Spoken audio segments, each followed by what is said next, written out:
Good afternoon or good evening, wherever you are. This is Mr. Wandering Argus. Today we're doing an interview with veterans of the armed services.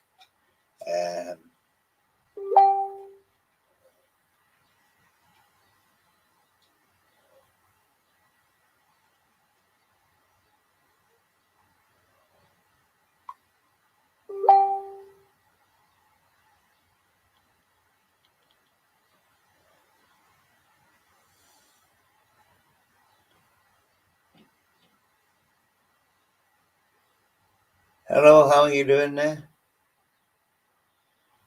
I'm just waiting for a few people to come in. Get this going.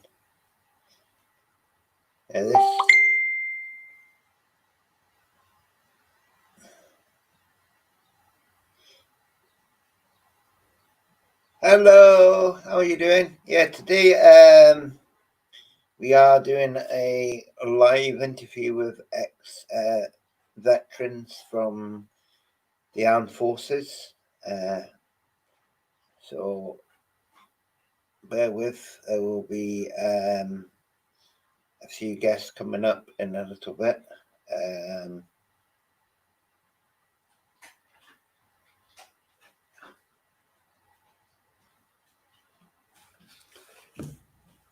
Would you mind sharing it out, guys? I'll be grateful because today is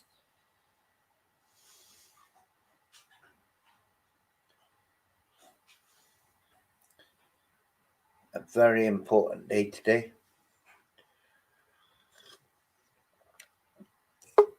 This show has been interviewed. Hiya. Oh yeah. You on your own? Yeah. Matt's one will be here in 30 minutes. Yeah. Well, I'll probably be sitting down having my tea then. That was nice front parrot. I'll show you what I'm making for my tea. Yeah, go on then. I am making beef stew and dumplings. Woo!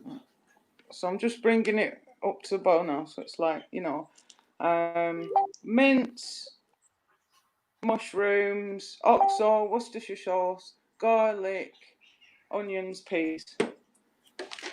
Now I'm going to pop my dumplings in. Do you like these old-fashioned recipes? Yeah, I do, yeah. Yeah? Yeah, so I'm going to pop my dumplings in and that's going to sit there now for about 35 minutes on a low heat. So there we go, I can leave that. So we've got Natalie saying hiya to you. Hiya, Nat. That parrot is so loud.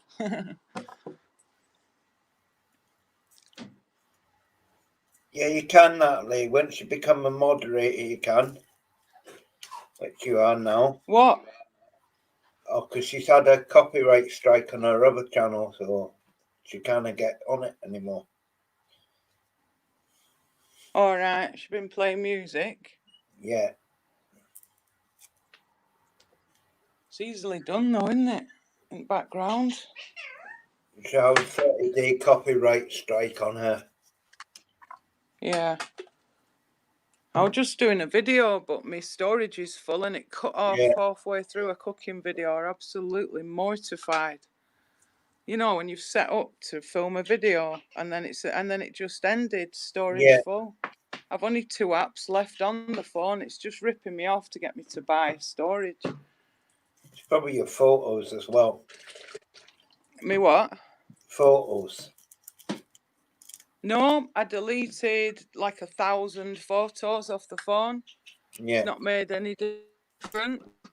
It's because they've gone into the storage part where they're held for a while before they're fully deleted. Could be that. See, I'm struggling now. If I go in there, I've got the kettle on. If I come in here, I've got the parrot. Yeah. So all you're going to hear, I might have to mute if she just continuously squawks.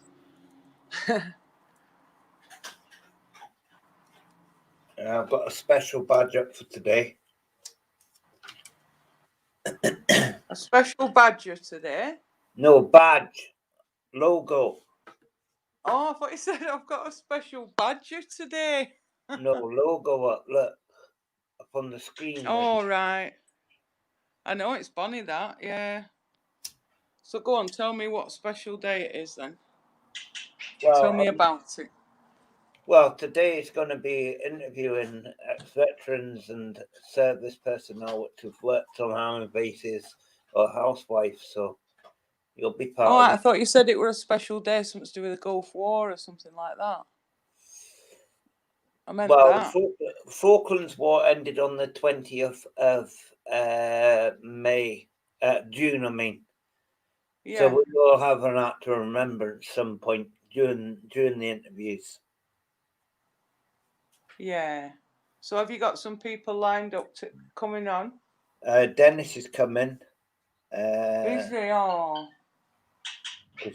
What's Dennis been in? What's Dennis been in? He was in the army as well. Really? Wow. Hey, I never knew that. We should be getting Mystic coming up as well. I don't have her on Facebook to get her to send a link. She could have forgot by 3 weeks. You know? No, I reminded her last night on Sarah's. Yeah. There were some funny quick-plashes about you last night. You weren't even anywhere around the show and they were still doing quick-plashes about you. Yeah. Well, I popped in 4:30 in the morning. Yeah. No, 5:00 in the morning. And then I jumped onto Natalie's for half an hour before I went to bed. Yeah. It's like the wrong side of YouTube in a way, isn't it? Just sitting there through a SHIT show all night, being in the crowd, it's not really impressing me much these days. Nah. And why have that guy on just to come on and upset everybody? That's what I don't understand. It's just ruining her channel and, just... It's like just turning into the blooming Jimmy show. No, he's not. They were having a good time last night, and when he came on, I just had to tune out. Yeah, I know. I thought, I'm not here to listen to that. No. But you seem to enjoy hanging around that, so if that's your thing, then you enjoy it. But it's not mine. No, I stood up for your son because he was having a go at him last night as well. Yeah, only because Jimmy... No, he went on Jamie's show, or whatever, and then he was saying something about Jamie was slagging him off, putting him down or whatever. Yeah. But from what I heard, he wasn't putting him down at all. He was saying to people, well, he's not banned from my show, kind of no judgments held here. Yeah. So he didn't deserve that. Jamie didn't deserve that at all. Well, I don't know. Maybe I didn't hear it all though, but I don't want my life on YouTube consumed with that. No. It might... it's just scumbag behaviour. Yeah. There's a few people working on his channel now. Let's just leave it at that. Is it really? Yeah. It were nice last night when it were us lot. And we'd all settled in for about an hour and a half, having a really nice time and a laugh and everything. Yeah. And then it just turned into a shouting match, unnecessary shouting match for like 3 hours. It was giving me such a banging headache. It was horrible. Yeah. People talking over each other, shouting over each other. Yeah. So this should be quite nice and relaxing tonight on your show. It will be, yeah. So yeah, my helper came earlier. It were a right big strong fella. So I thought, oh, well, easier. I got him to do some lifting jobs, you know what I mean? Yeah. So he carried my heavy chair outside for me, put the heavy bin out for me, saves the ladies that come having to do it, you know, the hefty jobs. Yeah, he's a right nice young lad, him, that comes. Just checking on my dumplings. My dumplings, man. Yeah. There you go. Just about enough for two there, so, you know, but it's only me. I'll give you a couple. Jamie used to like things like that kind of food. His grandma used to make. It's where I got the recipe from. His grandma, Jamie's grandma. It's proper old British grub, is that? St. Gordon. Oh, that's funny. Like, yeah. Can you see how it's wet outside? Yeah. Because the cat likes eating grass and throwing up. But instead of just going throwing up on the grass, she tries to get in the house and throw up in the house.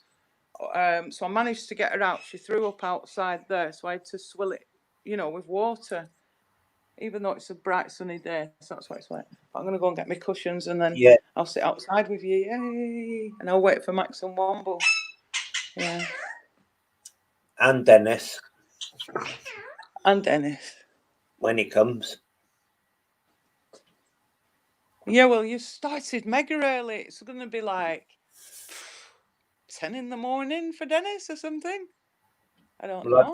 I've done that so I get more people. Yeah. Keep it running all night. Be good, because like when Max and Womble come on, I've got some jobs to do, but I can jump back on later on if it goes quiet.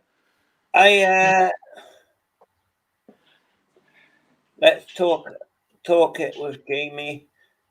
About it with Jamie. Yeah, it's another friend. A new friend. Yeah. Here we are. Oh man, it looks like it's going to actually rain. I don't know. Oh well. I think it's going to rain soon. Can you see this way? Wait. Oh, there you go. Oh, that's not looking too. Yeah. Sky watching for Dennis. Oh, it's raining up here today. Yeah. Well, it's been nice, but I've been busy today doing my physio and that, so it's my only opportunity.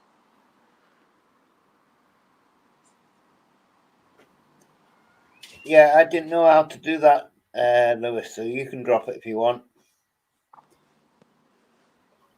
What? Oh, it's a link. That guy were nice last night, that Scott. Yeah. He were nice sticking up for you and that. They don't like people like that.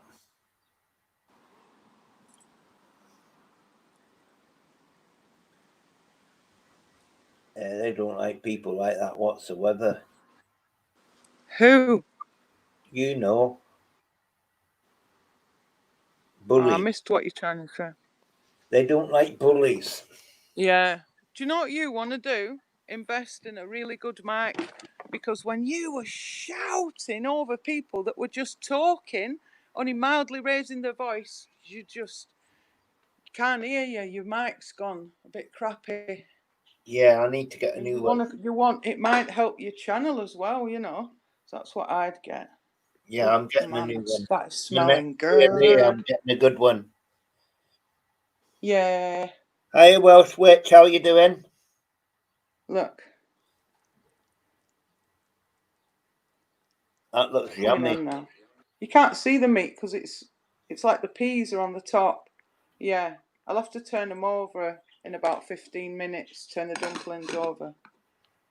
Yeah. They're a bit tricky to mess about with dumplings, but if you're in mood for them, it's worth it. Yep. And the milk-free, egg-free. So, yeah. I fixed the settings last night, so it's back to normal now. That's a bit clearer now. But my next DLA, I've already got the microphone I want. I've been waiting, but it's like £130. Yeah, because you know how Jimmy comes across, hello, really clear like that. It's not him, it's just, it must be a good mic he's got. So yeah, be worth it. Makes you sound a lot more professional, a mic like that. If it can even make people like him sound professional. Yeah. I'm only joking. I'm only having a laugh. Wow. What? Welsh Witch Girl got 200 views in 10 minutes last night.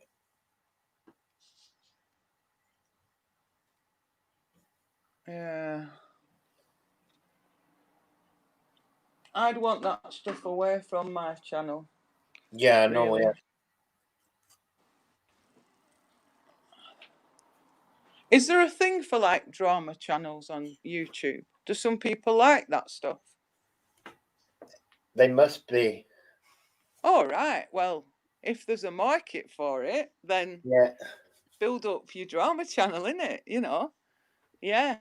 Especially if you get people like that woman, what was she called? Voices Yeah. coming on. I think that were Ben's friend. She hadn't appeared like a genie out of nowhere. That were No. Ben's friend, weren't it? Let me Yeah. talk. Yeah. Yay. Never bought grey before. I You don't I think, like. what colour top should I choose? Grey?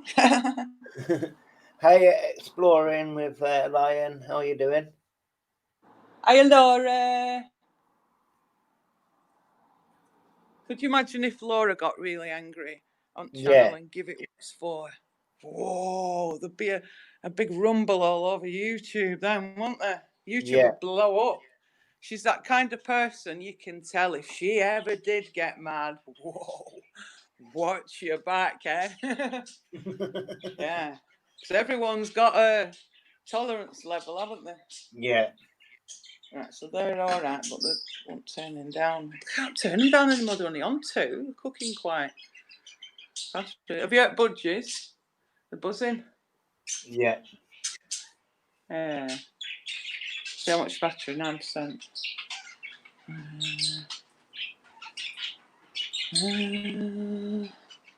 Now and What's again, you can hear Leo shouting hello to them. Oh, we're going to have some beers today. I thought, have I to or have I not to? I don't know.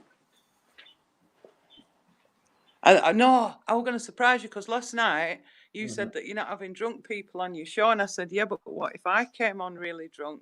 And you said, no, because you'd never do that. So I thought, right, I'll start with beers now and I'll go on his show drunk.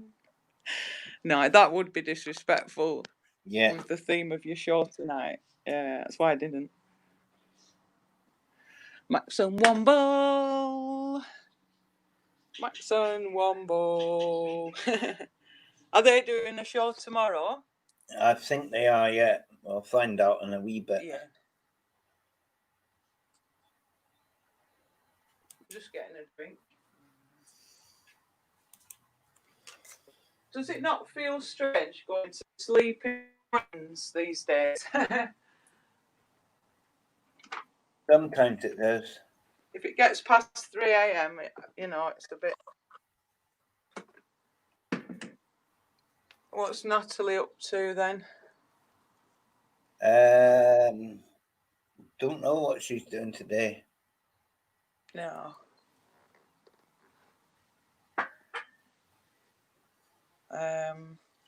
I'll tell you something. If me and Natalie ever got together, yeah, it'd be the funniest YouTube show ever. Yeah. Yeah, the carer liked chicken, but she were going shy like that because she doesn't know him. She wouldn't do anything. Yeah. Hello, chicken. Hello. She's still shy. Look. Hello. Yeah, just in the process of cleaning her cage out. So that's what we've got. That's like every 2 days and it's all over the side, the floor, the messy.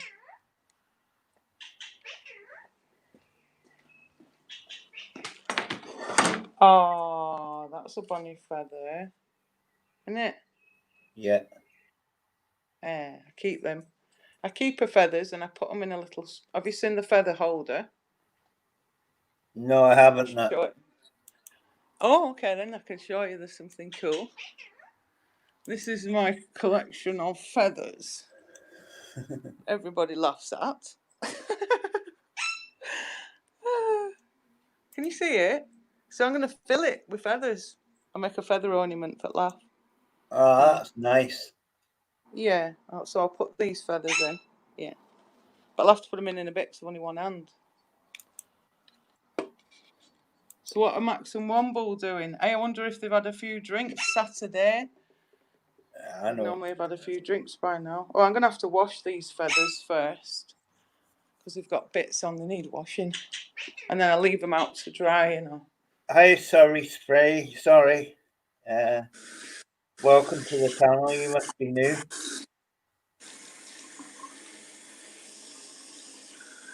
Oh, yeah.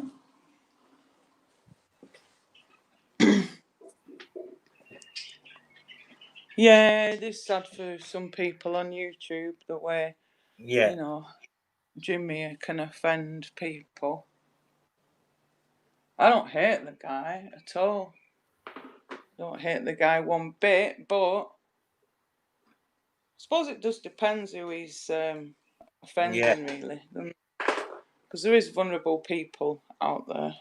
Can turn the dumplings now, man. Oh, man.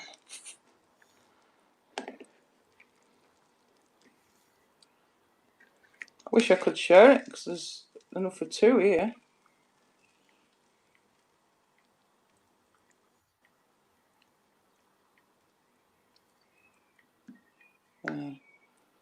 Smells awesome, that.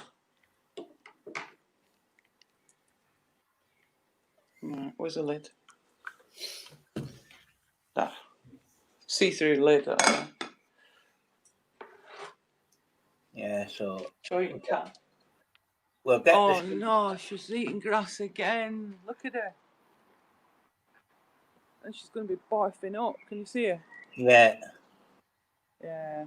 Just leave the parrots thing there and then I'll sort that out in a bit. This is bonny though, the flowers and that. Yeah. Here we've got some bees. The few and far between. There's like a baby bee there and a big bee. Can you see them? Yeah. I'll get a bit closer. And that's like a baby one there. And a fully grown one. It's hopping about and trying to. Yeah, so that's good. It's always a good sign when you see some bees because they're meant to be, you know, becoming extinct. Look at her munching on grass. I'm shutting door when I go in, Moo. Look at it. I'm shutting door. You're not barking up again in the house. Yeah. Choice chooses the carpet as well. So I'm shutting door. Oh, Moo's doppelganger's up here. I'll just show you. Yeah, I can't walk very fast. Right, hang on. There she is. Yeah, you'd think that were Moo though, wouldn't you? Can you see? Yeah. Yeah, can you see her? Yeah. Yeah. That's Daisy. Does she get on with Daisy? Yeah? Yeah. They kind of just do their own thing though, really. But they respect each other. Yeah. They don't skip around the garden together or anything. But I think cats are a bit solitary creatures anyway. Unless it's like a brother or sister or they live with the cat, then they tend to play together. But yeah, she's not the friendliest of cats, really, with other cats. No. She used to chase next door's cats right up onto the roof of a big 3-story house where I Yeah. used to live. Poor things would be right up on the roof. I mean, there was nothing I could do about it. I used to scream at her to come in. Yeah, she's very bossy. suppose it's like being territorial, they call it, don't they? Mm-hmm. But she respects that cat outside. She'd never go for Daisy outside.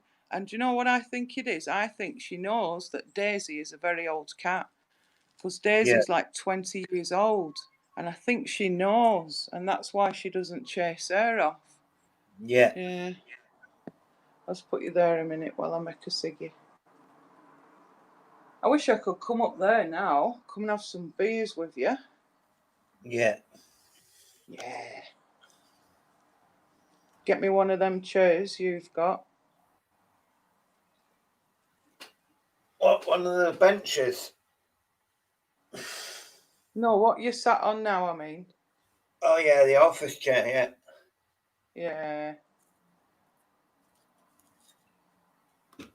Oh, this is a proper Yeah, I'm dog. bored here. I want to get away for a break. Bored. Bored, bored, bored.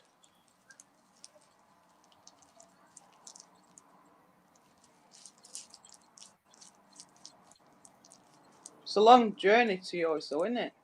Yeah, it's 4 hours or something like that. Oh, man.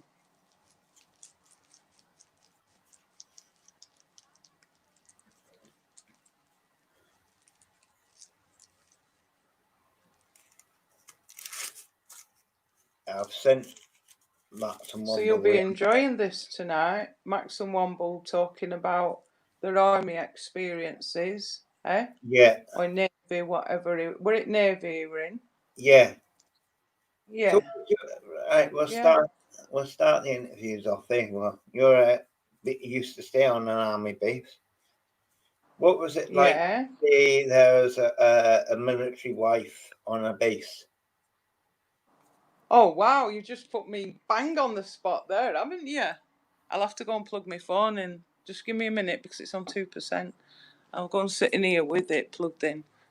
Yeah. Yeah, it were really good. The sense of family and community on the base, the big base in Cyprus where I lived, you know, everyone looked out for each other. Yeah. I felt like when I got divorced, I felt like I'd lost all my family, you know. Yeah. Yeah. Oh, it were brilliant. They had lots of groups going on. Yeah, it were an experience and a half. You know, the sense of family, you know, were brilliant. Everyone looking after each other. Was there many pranks going on in the base while you were there? You know, like people pranking each other and things like that? The biggest prank I ever saw was, you know, where they have these big buildings where all the soldiers stay, these Yeah. blocks, and they're very young there. They're like 17, 18, you know, really Yeah. young. And they managed to get one of them buggies, you know, like them buggies with the engine that you drive along in the hot countries for fun, Yeah. like two-seater thing. They managed to get one on the roof. This was pranking kind of authority, if you know what I mean, not each Yeah. other.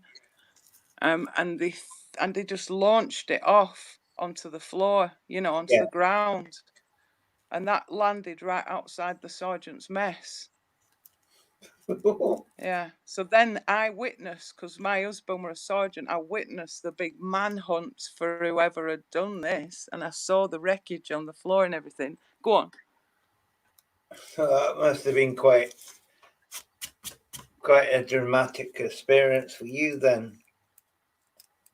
Not really. They were only their way of being silly. Was good to do something that crazy. Does family members on the army base, if they do something wrong, do they get a disciplinary charge as well? I wouldn't know, really. Well, yeah. Well, it's all governed within the, you know, if you did something wrong, they wouldn't take you to the local police station. The army police would deal with it. Yeah. So, yeah, you'd get in trouble just like you would if you did that as I am now. in that same way. As for going in an army prison, I don't think they'd put the army wives and family members in the army prisons. I think they No. were just for people that were serving. Yeah. Yeah. Oh, I heard some bad stories of things. Yeah. Well, I got pranked badly once off my actual ex-husband. Right. Just let me put you down there a second, so you can hear me, but you can't see me there. Yeah. But one night he said to me, he says, "You won't believe this, but somebody's had a major crash in the base, car crash. The guy's gone through the window and he's still there. We're having to wait a long time for the police to come out. Yeah. So he's basically still there now. He's been hanging out of the car. It were a drunken crash. Yeah. But when we arrived, yay! Yeah. I'll only be 1 second. It's gone quiet. Oh, all right. Okay. Yeah. So when we arrived, no. Did you see my message? I said we'll be on in about half an hour. We were busy. Yeah. Oh, Maxine, Yeah. I've sent you something for you to read out in a wee bit on the live stream. I'm gonna say, let me tell you the rest of my prank. It's So go only and a second. rehearse it. So he said to me, "Come on, he said, come and have a look at this wreckage." And I was frightened to death. I didn't want to see someone hanging out of the car, dead. But when we got there, I was like, oh, it's horrible. Get me away.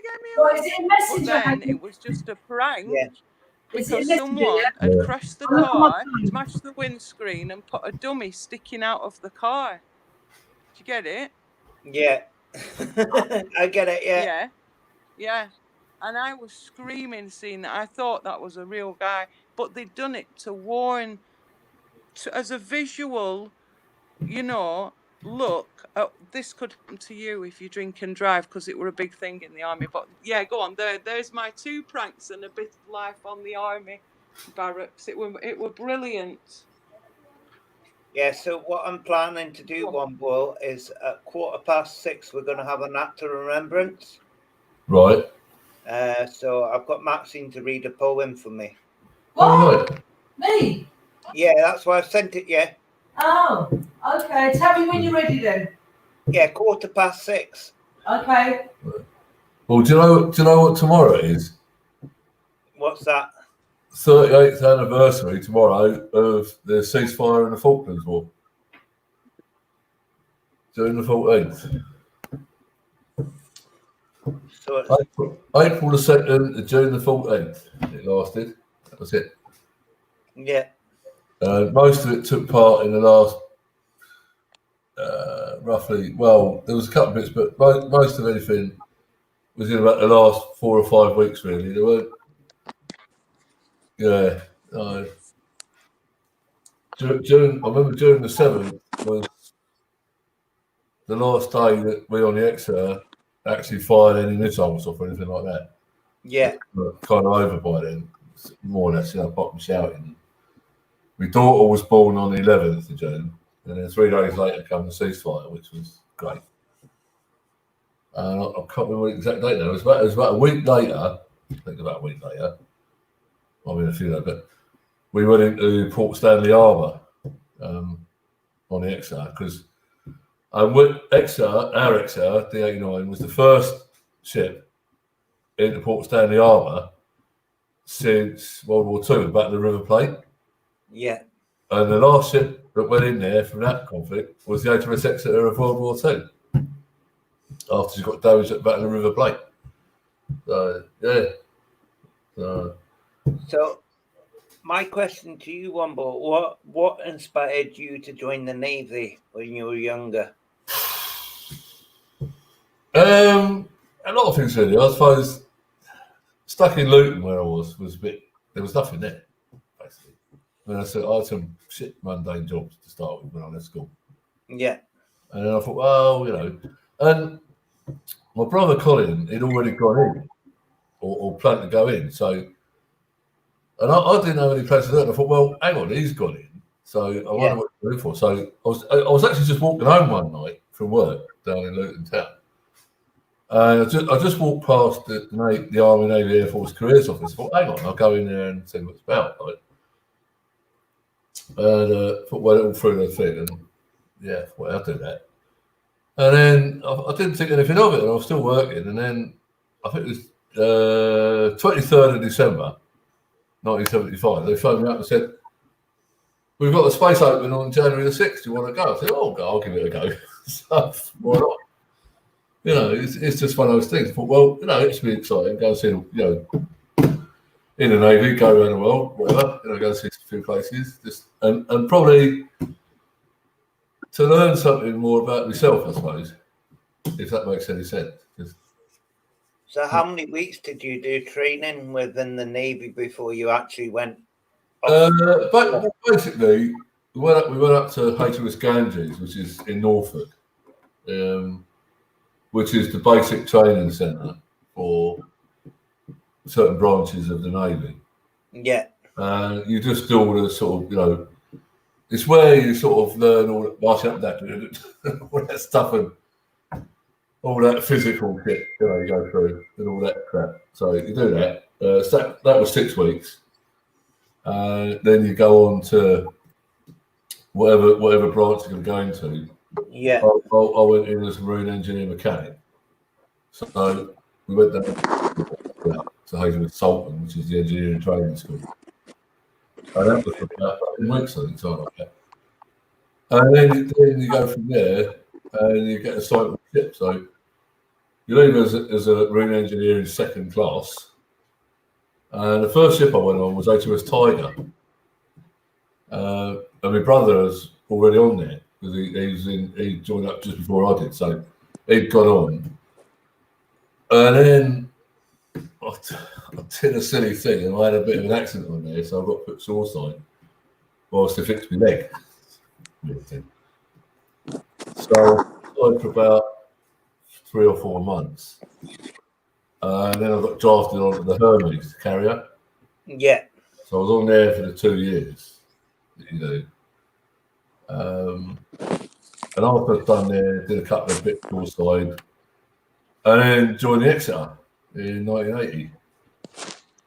And was on there for getting on for 3 years. So. And that's when before we went to the South Atlantic for the conflict, we was actually in the Caribbean as Belize Guardship. Yeah. And it was debating whether we were going to go or not. And then somebody said, "Oh yeah, we've got to send you down." So they sent one of the old frigates. I can't remember what it was. I think was it Ajax? I can't remember. One of the old frigates that had been decommissioned. They fitted it out quickly and sent it out to replace us. So we headed down to South Atlantic, and that was fun. So, yeah, we got there, and so all the fleet were there, basically. Well, I mean, before that happened, I mean, when I was on the Hermes, we went to quite a few places, you know, here, there, and everywhere, kind of thing. I did a stint, sort of, on a ship called HMS Tartar. Only on there for about 3 months. All it was that we've sounds crazy. We've fitted her out to go into mothballs, basically. Yeah. Because we oh shit, we were from like 50 across, you know, just getting on with it. And because we've done such a good job, we got a jolly down to Gibraltar, so we did that. We was there, but got in the Mediterranean for about 2 weeks. Come back home. They mothballed the Tartar, and that was it. So, and then the next stop was the Exeter. So, after I left the Exeter, I did a stint with the Fleet Mobile Engineering Group. So, Yeah. basically, the best thing we went out to Nova Scotia, fly out on a Hercules transport plane. And Yeah. 14 hours on a Hercules transport plane. Yeah. There's no air conditioning or anything. It's like all there. But we spent, I think it was about 4 weeks in Nova Scotia doing some work on Glasgow, because he needed new engines and that out there. So there's us on this Hercules aircraft with the bloody engines, the gas turbine engines, all the bloody equipment that's needed to do it. Absolutely unbelievable, you know. There's no room for anything. You just squash like this. So did you ever do pranks on the ships? Pardon? Did you ever prank anybody, or did anybody prank you while you were in? Yeah, you get that. You get that. It depends on various things. You know. I mean, it goes on everywhere when you first join up. Everybody, certain people get pranked up. Yeah. There's things like do, but it's all part and parcel. Especially if you sort of go and join a ship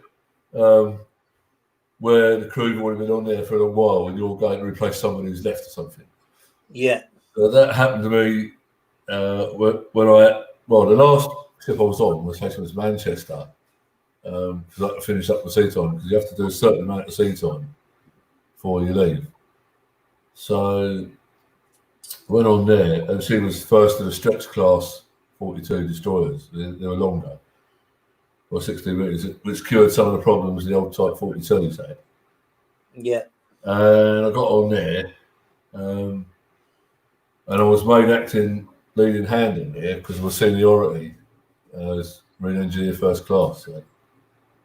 But I thought, well, I don't need that, because you know that I'd gone on to after all the sea trials were finished. So you've got the whole crew on there, which have been through all the sea trials together. You know, that's the thing. And you're going to replace somebody who's left, and it's always a bit of a. Oh, and to be honest, I didn't.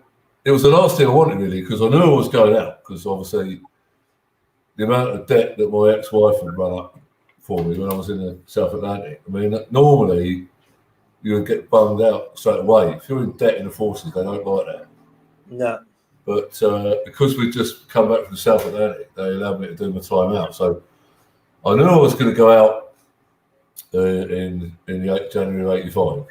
But they drafted me on Manchester, and by the time the documents caught up, because the Navy doesn't do anything quickly. Your documents can be floating around for months, and they were. So I've been on there about 4 months when the documents caught up with me. Yeah. I got called up to an engineer's office, and they said, we've just got your records through, and it shows you're being discharged. You know, they know the reasons why, yeah? So obviously, and it was a bit of a blow, to be honest, because, you know, although I didn't want to be on there because I knew I was going out, so it's the last thing I wanted. Yeah. They were all sad to see me go, because they said I'd done such a good job while I was on there to do what I do. I had a good send off from the lads down the mess when I went, so it was really cool, you know. Considering there was other people on there who was qualified to take over as a leading hand as I was. Yeah. My seniority was up there, so you know, that was it. It was there are things about the time I did in the Navy. One of the things I changed was getting married. Yeah. But Not to me. but you know, all in all, it was a really good time. There's nothing I regret about joining up at all, in terms of actually being in the service. Got to see some places you've never normally seen. Yeah. But all right, yeah, there's the bad side, there's the downside of it, obviously, when you go to trouble spots, which is unfortunately part and parcel of being in the military force. Yeah. But one of the things that came out, which was an interesting thing after the Falklands, was finding that senior ranks like petty officers and chief petty officers and such Yeah. couldn't get through escape hatches because they put on too much weight. Yeah. So once the Falklands was over, a lot of these senior ranks that were overweight were put shoreside until they lost the weight, because what it boiled down to at the end of the day, although you're on a ship, and there's a lot of people on the ship, over 200 people on, you're still a fighting unit. Yeah. and you're supposed to maintain your fitness, but Yeah. when you spend a lot of time drinking beer, like the senior rates do, obviously a lack of exercise, you're going to put on weight. That's why, I mean, all ships have facilities to train, weights and stuff, whatever. But now every ship basically has 2 PTIs on them now, basically. And everybody has to do 7 hours of keep fit per week now. That's the thing that came out of it. Yeah. Because if you're out of shape and you're on a ship, you're basically on a floating bomb. Yeah. And if a couple of people are not in condition enough to do their job, that puts everybody else in danger. You know, it's not like when you're in the army or the air force, you're on shore all the time, so you're on dry land. Yeah. So although you're relying on a lot of other people, you also can rely on yourself. But on a ship, you can't afford anybody to be not capable of doing their job. No. Because it puts the whole ship in danger. That's the thing about being in the Navy. That's why, you've got to have everybody being sharp.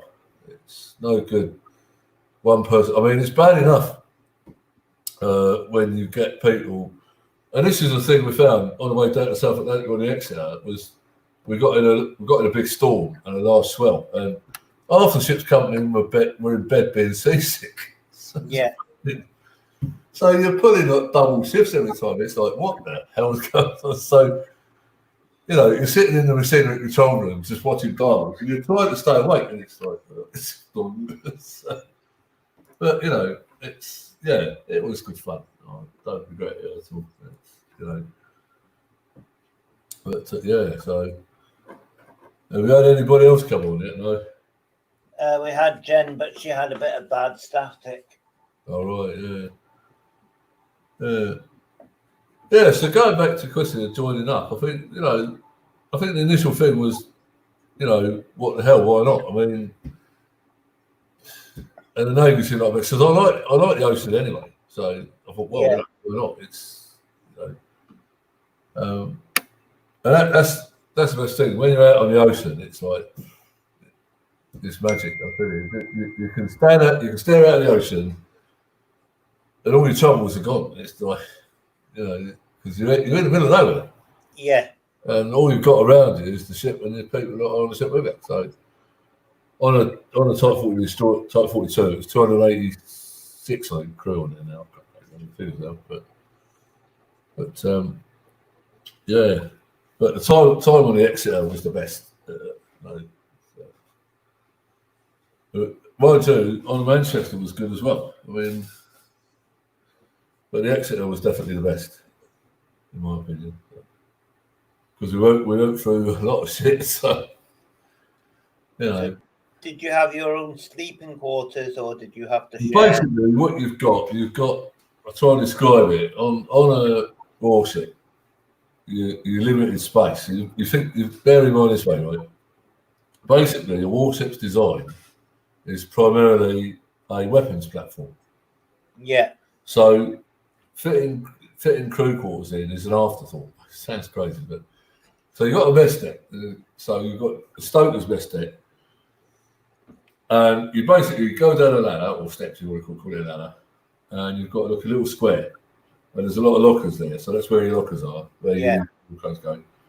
And then you go in through a door, and you sort of go 2 ways, right? Port and staff. And you've got 2 mess squares, is basically. But all your bunks are 3 high. So you've got three high bunks. Yeah. And I was always on the top bunk. And when you get up and you've got to stow your bunk away, everything has to be stowed away. That's it. Yeah. So nothing can be left loose. Ask anybody in the chat if they want to ask any questions. Yeah, anybody in the chat wants to ask any questions, feel free. Yeah, that would be good as well. Yeah. Anybody in the chat want to ask this ex-veteran any questions about his time on TV? That would be quite interesting. The bigger the ships, obviously, the more crew. So your accommodation don't really change. It's always squeezed in as an afterthought. So, But you know, sort of the, so you've got the Stokers mess deck, you've got the engineers mess deck, you've got the seniors. So basically, thinking of it this way, you've got the officers area, then you've got the senior rates areas Yeah. higher up in the ship.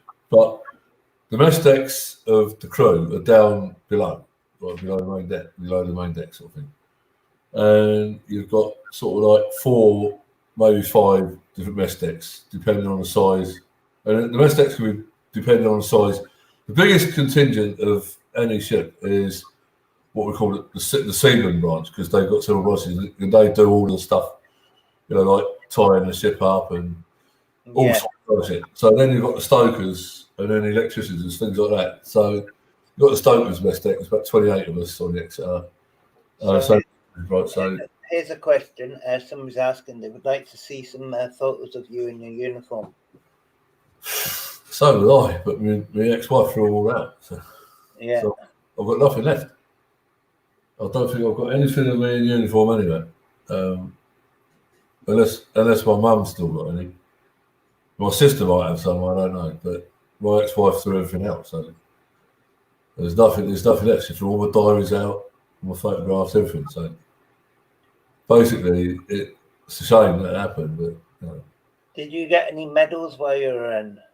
Yeah, Falklands and that campaign medal, which I was forced to sell because of the debt I was in. So, yeah, but you know, it's one of those things. You know, hindsight is a wonderful thing. Getting married to the wrong person, you realise that. It was just basically the idea when I joined was to do 22 years. That was it. Yeah. That went by the wayside, so that's why I don't make plans anymore, because things are getting away. Yeah, so basically, the entire 9 years spent in there, keeping all the diaries and everything, they've all gone, so they were thrown out by my ex-wife. So she threw my uniforms out. Well, basically, everything I had for 9 years. Yeah. Because what happened when it was decided we split up and that was it, done. I just packed a small group and sort of went up to London, stayed in Anfield for a week. So went back a week later with my brother because he was driving at the time, so he had a car. So I went back down there and she's thrown it all out, just everything. You know, there was no need to have done that, but she did. So Yeah. everything I had just gone. So. And I wish I still had my diaries because I could write a bloody book. Yeah. With the diaries, could have written 2 books. It's like, you know, probably made some money out of it. So, but there you go. What can you do? It's anyway. The only thing really is I've still got my memories, right? So it's something you can't take away. But. So what was the food like on board? Good. To be honest, better than when you were shoreside sometimes, because in the barracks you had civilian chefs in there, and they tended to sort of. Well, they turned out there was a thing going on. All the food that they got, they were substituting the good food with cheap crap stuff, especially in Portsmouth barracks. Yeah. But on the ships, there, food was good. I mean, and it would vary because obviously, if you went to other countries, they'd get some food from those countries on, so you know something that you would never ordinarily have. But yeah, food was good. You know, no complaints about food at all. You know, it's really good. I can't say for the Army or the Air Force, but yeah, on the ships it was good. Yeah, I mean it was always good, and there was always some of the chefs in the Navy were quite eccentric a lot of the time. And they do things like strawberry flavoured green ice cream. So it's like you never knew what you were going to get all the time, but you know it was fun. Doing this sort of stuff, you know. And it was always. So we got if you what rank you got up to was a Navy rank. Well, the highest I got was acting lead in hand. That was it. But when I left, I was just classed as a marine engineer first class, full. So. Because I was only acting, they take it away when you leave. So, because you're only acting, If I'd have stayed in, if I'd have been allowed to stay in, then by sort of mid '85, if I'd have been still running Manchester, I'd have been full leading hand on it. I'd have been probably full leading hand. And then from there, probably another couple of years, probably petty officer. And my plan was sort of by the time I'd say reached, I'd say 32, 33. Yeah. I would have been chief petty officer by then. Was qualified enough. But like I say, it was never to be. So, but I enjoyed my time. But I can't fault it. It's a good time. Yeah, cheers, bro. Yeah, I'm sorry as well. It's like, but, you know, as I say to Haggis, it's still got the memories. Can't take them away. The diaries would have been helpful because I wrote most of it down, so I didn't have to remember most of it. So Yeah. brain leaks. So what could you do? You know, but I don't know now whether I'd say to anybody, you know, go and join up now because it's all. I mean, it's completely changed now. I don't know. You know, the Navy's not what it used to be. There's less ships to go on than there was when I was in. So would you give anybody, like a young one which says, oh, I want to join the Navy, any tips which would be useful for them? You know, if they said, right, that's my career, I'm going to choose that. Would you give them any tips for learning for the Navy? Yourself, just be yourself. Take the first bit of your training with a pinch of salt. It's all designed. It's all for a purpose. Yeah. And if you do go in, don't sit about and do nothing. Get yourself high up as you can. It's all there. And also, anything you want to do, if you want to do anything like A level, so if you want to get anything, the Navy will pay for it. So if you want to go, if you think you've had a pretty bad education in school, but you're intelligent enough to go and join the Navy, whatever, then take what's there. You know, too many people waste. I mean, I must admit, I was a bit guilty. I wasted some of the time, and there's things I could have done with hindsight. There's a lot I did do, but there's opportunities are there. You know, I suppose it's the same in the Army and the Air Force as well. But Yeah. Make the most. If you do go in, make the most of every opportunity. If something comes up, do it. You know, it's there, and what it does, it's you that's doing it. The Navy will pay for it because they get benefit out of it. So anything you do is a benefit to them.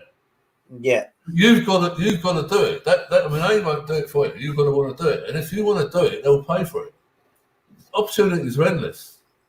You could. I mean, I've known people that got in who come out with PhDs, for God's sake, starting from nothing. You know, it's there. You've got to fit. The only thing is, you've got to fit it in your own time. That's the thing, because don't forget you're on a ship and you're constantly working basically.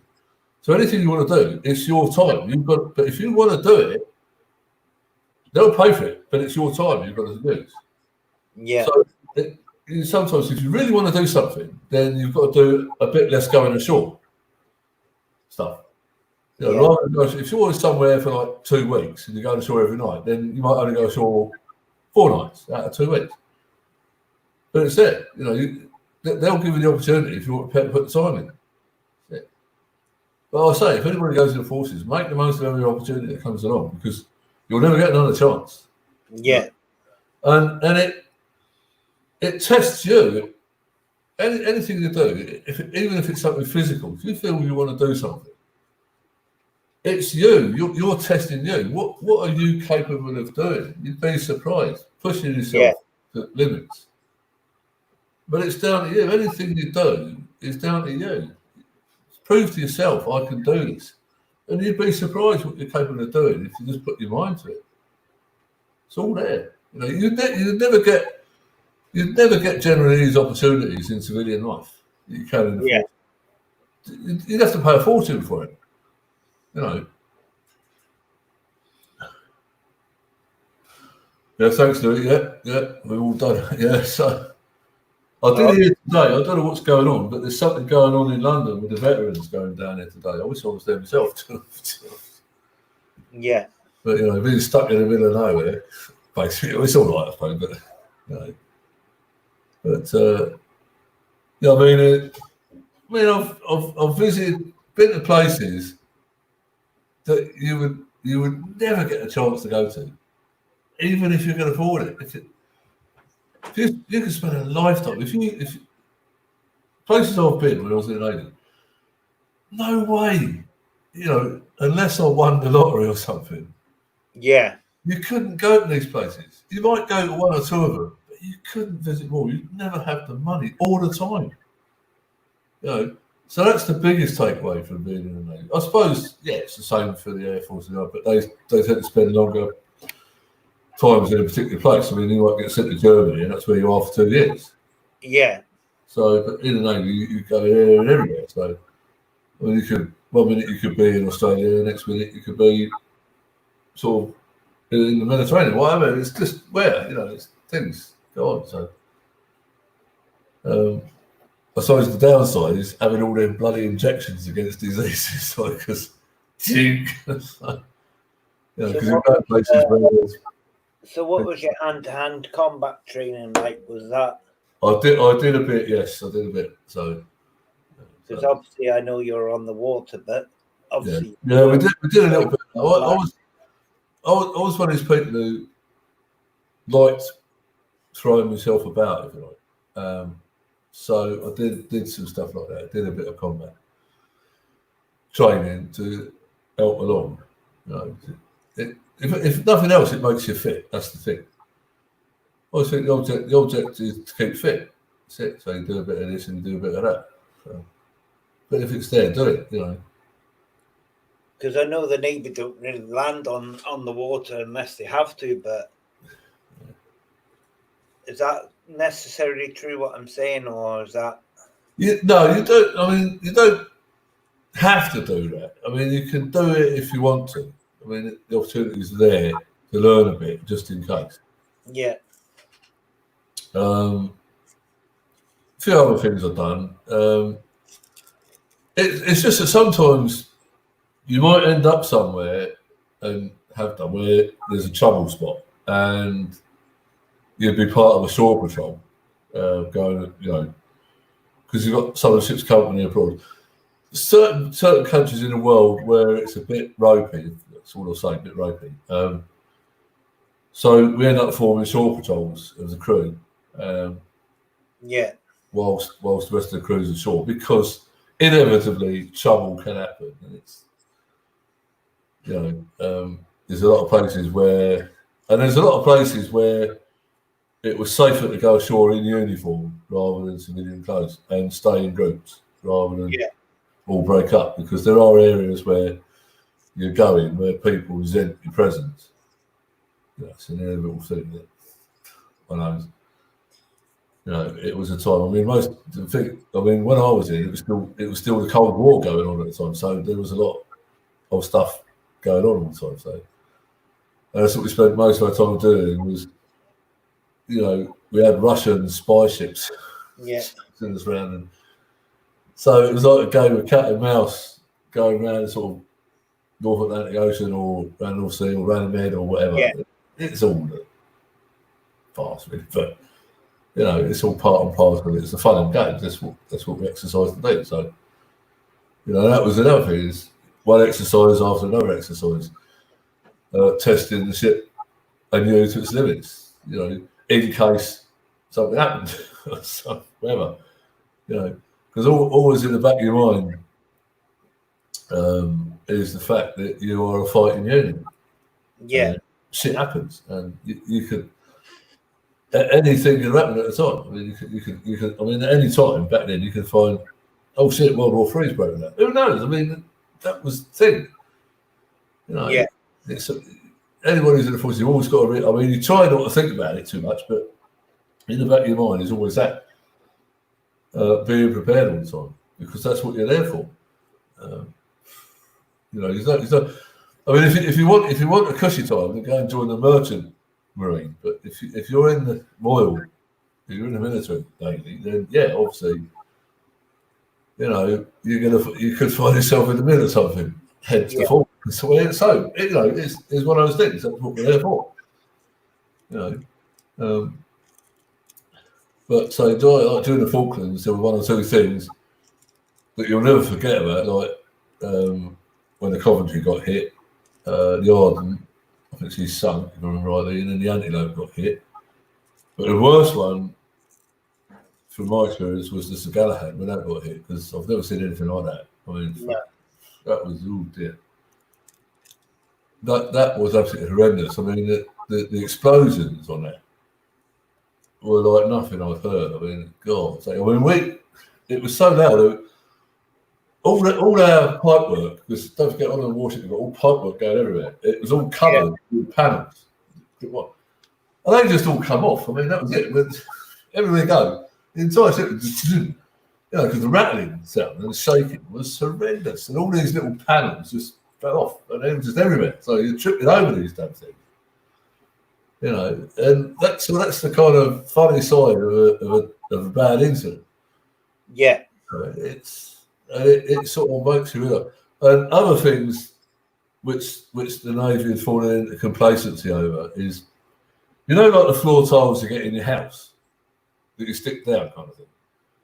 That's what most of the decks were covered in, those sort of plastic tiles.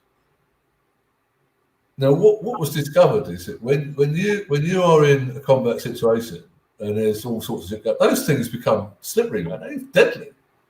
You know, you're sliding all over the freaking place. So all the ships now have a kind of rubberized, what I call polka dotted looking thing. So it's like a rubberized flooring. That's what they do. So, and the whole ship's covered. So there's no more of these stupid plastic tiles because they get wet, and you had to polish them. So every night between sort of midnight and 4 a.m, which was the middle watch, you had a cleaning crew that would go through the whole main deck of that, scrubbing and repolishing these fucking tiles. When they get wet, jump, fucking skating rink, and if you're in full gear with freaking air bottles on your back, which is what part of my job was, because being a stoker, part of my job was firefighter. That was it. So we were dressed up in full freaking, you know, has gear, with a freaking tanks on the back, waiting for something to happen. So the last thing you want is to go skinning up with all that lot on there. You can be sitting defence station, and nothing happens. All of a sudden, it's all hell. It's like, you know, you'll sit there like this, and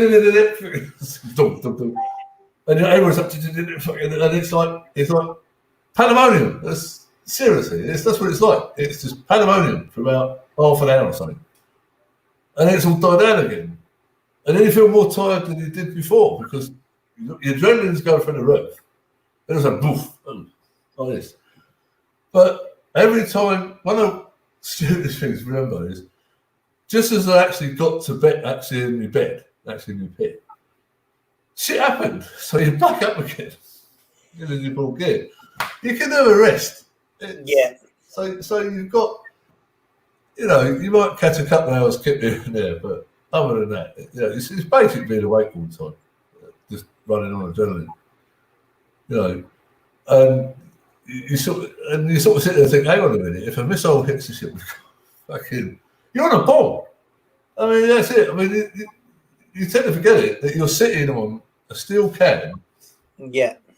That's got fucking weapons on it, fucking fuel, inflammable paint, God knows what else. And you think, hang on a minute. And then you've got the aviation fuel, the helicopter, which is highly fucking boof, like that. Hang on a minute, this is not, I don't want to be here. But so, you know, you realise that. But you think, oh, that's all right. It's just, it's crazy things like that you remember, you know. Yeah, well, I wouldn't change it, really. I mean, it was good times. So anybody in the chat wants to ask Ian questions, please, you're more than welcome to do that. He's here to answer questions as well. Well, I don't know about being brave. I mean, it was just a job at the end of the day. That's what you're paid for, you know. And the Yeah. pay wasn't bad. It was a good amount of pay. It's on a par with civilian jobs, maybe a bit more on top. But I wouldn't say it's brave. It's just the thing you do. That's what you're there for, you know. I always think bravery is for somebody else. It's not what else, you know. I don't know. I say the bravest thing is going ashore a lot of the time because you don't know what's going to happen. I mean, Yeah. because there's some countries go where people don't like us. Just why, you know, and you will get shouted at and spat at, things like that. So because you can't please everyone, that's the thing. You know. But most places you went, I mean, some of my favourite movies are parts of North Africa. It's really cool, you know. Yeah. Say like Morocco, places like that. Other places, I mean, you know, the States, apart from New York. Oh man, New York, what a place. Too much. What the hell is going on? I don't want to be here. Can we go somewhere quiet? too much. But you know. But the Caribbean's nice. Some of the islands in the Caribbean are very nice, you know. Lots of rum. I think so. So how many different countries did you go to in your service? Cool, a lot. Yeah, a lot. Probably too many to mention, really. Just about more or less everywhere, really. It's 9 years spent going here, there, and everywhere. So it's really difficult. I mean, might as well say most countries you would think of going yourself if you was going to do.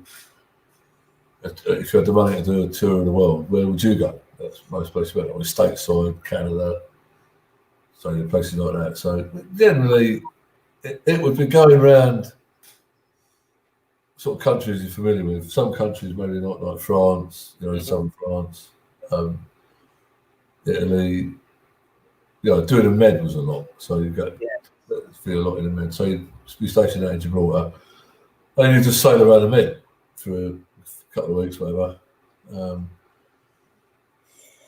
Yeah, so Jen's saying my ex-husband used to try going away to some of the jobs, as the chance of coming back was very slim, and he would cry sometimes. I mean, I'll go with that because you just don't know. I mean, being in the army, obviously you're going to way more risky areas. Oh, just get a drink of water. Yes, please. No, Yeah. Yeah, in the army and Air Force, you're going to go to way more riskier areas generally than in the Navy. Yeah. But as I say, when you think about the Falklands, I mean, you don't know what was going to happen. You're down in a very bleak place, and it's coming into their kind of winter time now. And it was cold and bleak and miserable, and you don't know whether you're going to go home. This is it, and after the Sheffield got hit, that made you realise, because up to that point, I still think even anybody in the fleet was thinking, this won't last that long. Yeah. And then the realisation of what happened was for real. That was the kind of wake up, realising that this is not a situation. It's serious for real. Yeah. So you think, and then we didn't know. One of the biggest concerns was for the fleet was not knowing whether they were going to get engaged by the Argentinian Navy. I mean, the Argentinians had, quite a few ships. And you sometimes wonder if one of the controversies is when they sunk the Belgrano, which is obviously a thing. But what it did, right or wrong to do it, whether Belgrano was in fact outside the exclusion zone or not, sinking it made their fleet turn around and go home, basically. Yeah. Because you don't know what the outcome would have been had you got engaged in open sea warfare. Because both sides would have lost a lot. Sea battles are notoriously bad places to be. Yeah. You know, we know this from World War II. So if you'd have got engaged in a full-on, naval combat, we would have never made it down there. You'd have had to turn around and go home because you would have lost. It's always been said that you would lose a third of your fleet on average in a naval combat on open sea. Yeah.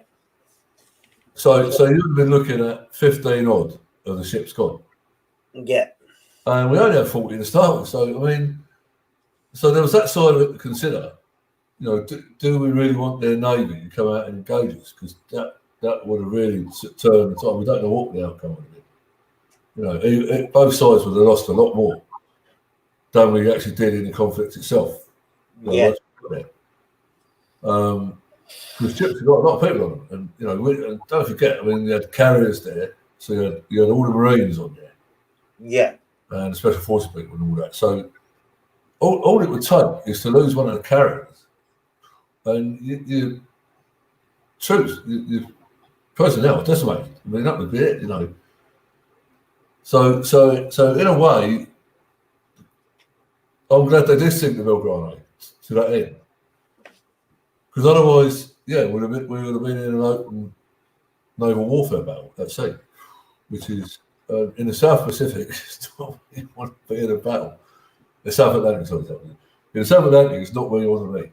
If you're in it's rough down there. So what we're going to do now, guys, is we're going to bring in Maxine, and we're going to observe a minute silence. Well, 2 minutes silence while she reads this poem, guys. All right. Give me a minute. Yeah, I'm trying to suss it out. Give me a minute. I just got to be dismissed from this. She didn't know she was doing this until the last minute. Yeah, so give me a couple of minutes. Be there in a minute. It just gives time for Ian to reflect on stuff as well. National Health Service. We have been advised on our track and trace system that you have been in contact with someone with the COVID-19 virus. This is what It competition. is essential that you now self-isolate for 14 days, perhaps even longer, due to your tiny penis. I've got to do it again. I've got to rewind it. Right, you don't mind me doing it again so you can hear it, do you? No. Right. Right. This is a message from the National Health Service. We have been advised on our track and trace system that you have been in contact with someone with the COVID-19 virus. It is essential that you now self-isolate for 14 days, perhaps even longer, due to your tiny penis.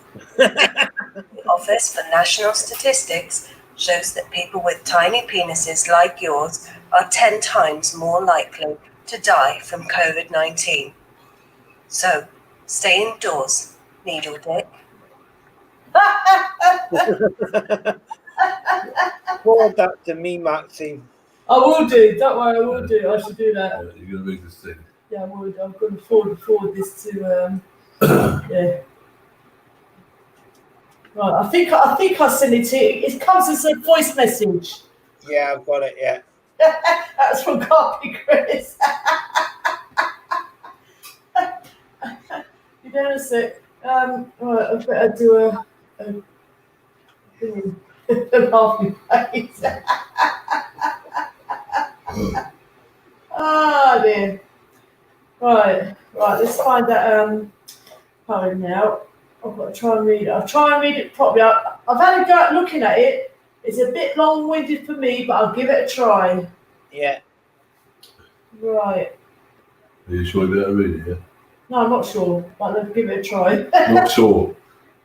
If you can't, Ian, I'm sure Ian should be able to read it. Yeah, read it better than me. Is that right? Yeah. Yeah, it's that poem right from the beginning. Right. I'll let you sit down and read it. Ooh. Right. This is Nice and clear, not too fast. This is For the Fallen, Robert Lawrence by Binion, by artist William Strain. Can you hand my reading spectre? I'd be better with a reading spectre to actually see it. I need to read it down. Is that it? Yeah, read it louder so they can hear. Old man's eyesight. Right. For the Fallen, Robert Lawrence Binion, by artist William Strain. Lawrence Binion, penned by Robert Lawrence Binion, published in the Times newspaper on the 21st September 1914.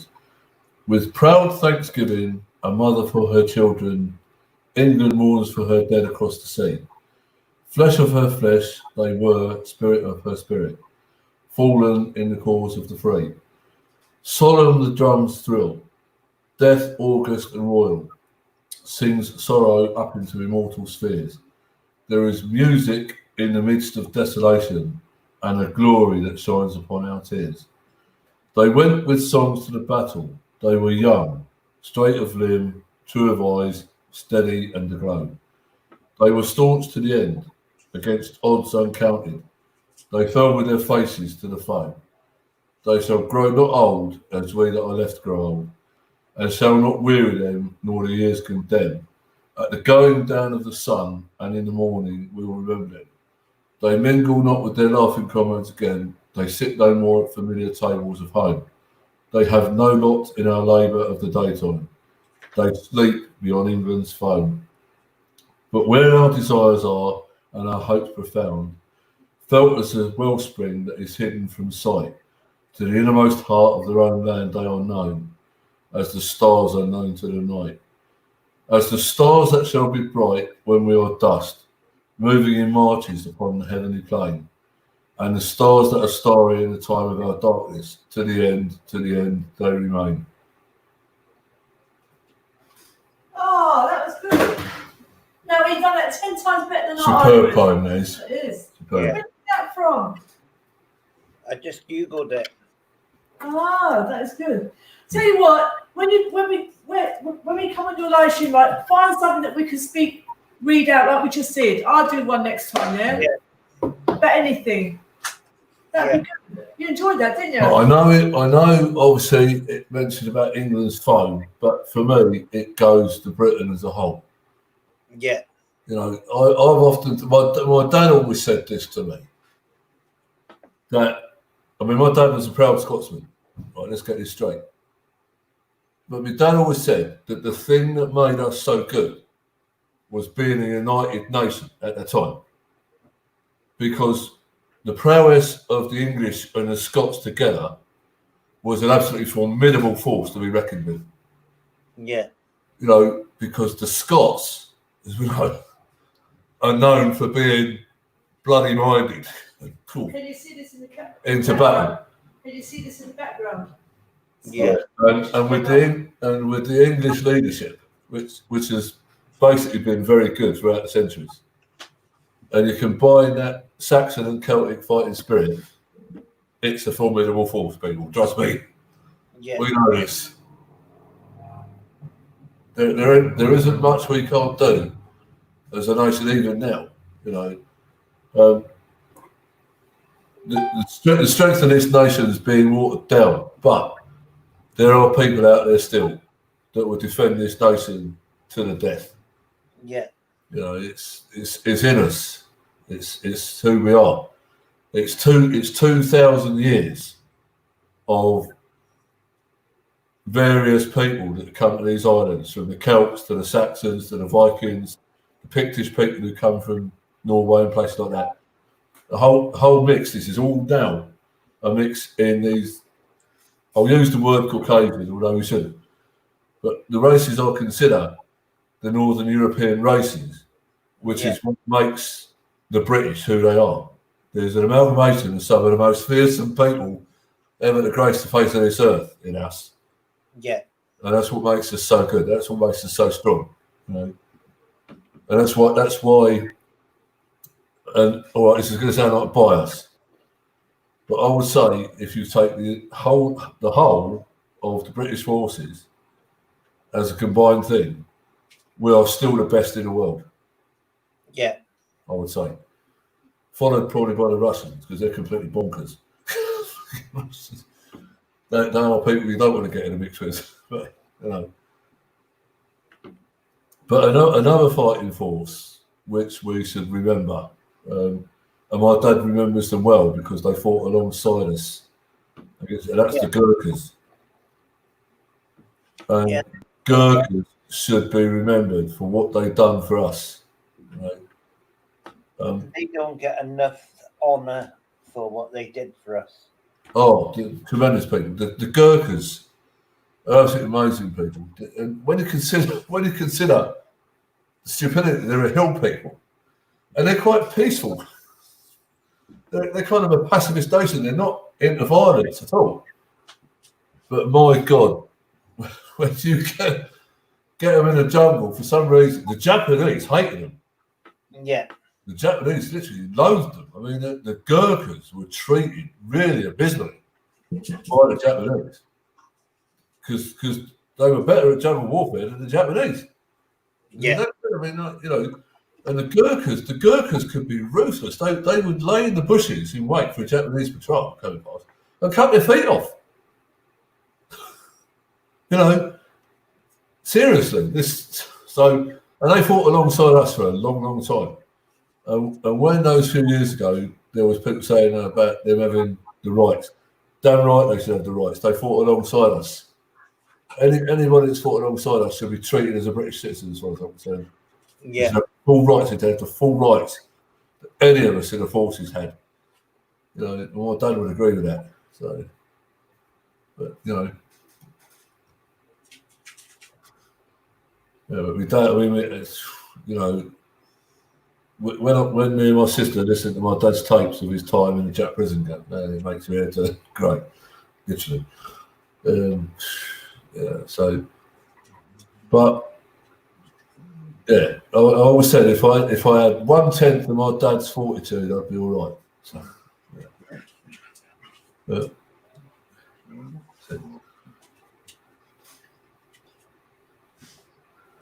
so anybody out there with any other questions while I'm still here? Yeah, I'd be interested if there's any more who wants to come up and ask some questions there.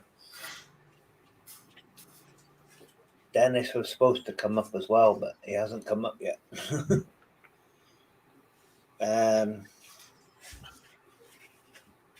Yeah, but we now know where the going down the sun come from. They Yeah, the actual original boat. Oh, yeah, it's good. Oh yeah, this is the one thing we should never forget our fallen ever. You know, there was, do you know, and I couldn't believe this the other day. I mean, I don't want to get too into the political side, but some people desecrated the cenotaph. That's not right. No. You know those people should be brought before the law, mate, and punished. This is our, and we all the one thing, and I said this in a little video earlier on. What is it that we join up to defend? It's the Union flag. Yeah. It's the idea of something better. It's a symbol. Yeah, it's just a symbol. It's a combination of those two flags behind us. Yeah. But it means something. And until somebody always said to me something different, then I will support that symbol. Until things change for whatever reason they change. But at the moment, it's what unites us. That's it. You know? And it's been around a long time. It ain't perfect. I mean, don't get me wrong. Every country has a way of being. Yeah. And no country's got a perfect idea. No, it's impossible. But our idea of a constitutional monarchy, the system we fight to defend, works for us. It wouldn't work for any other country. Every country's got their own version of an idea. We just got ours. Hi, Heather. And that's what we all fight to defend. Yeah, Heather, have you got any questions? Heather's just come in, so I was wondering if you had any questions to Ian for anything what he done in the Navy. I know the Americans have a different. Yeah. they might have some more questions coming in, eh? So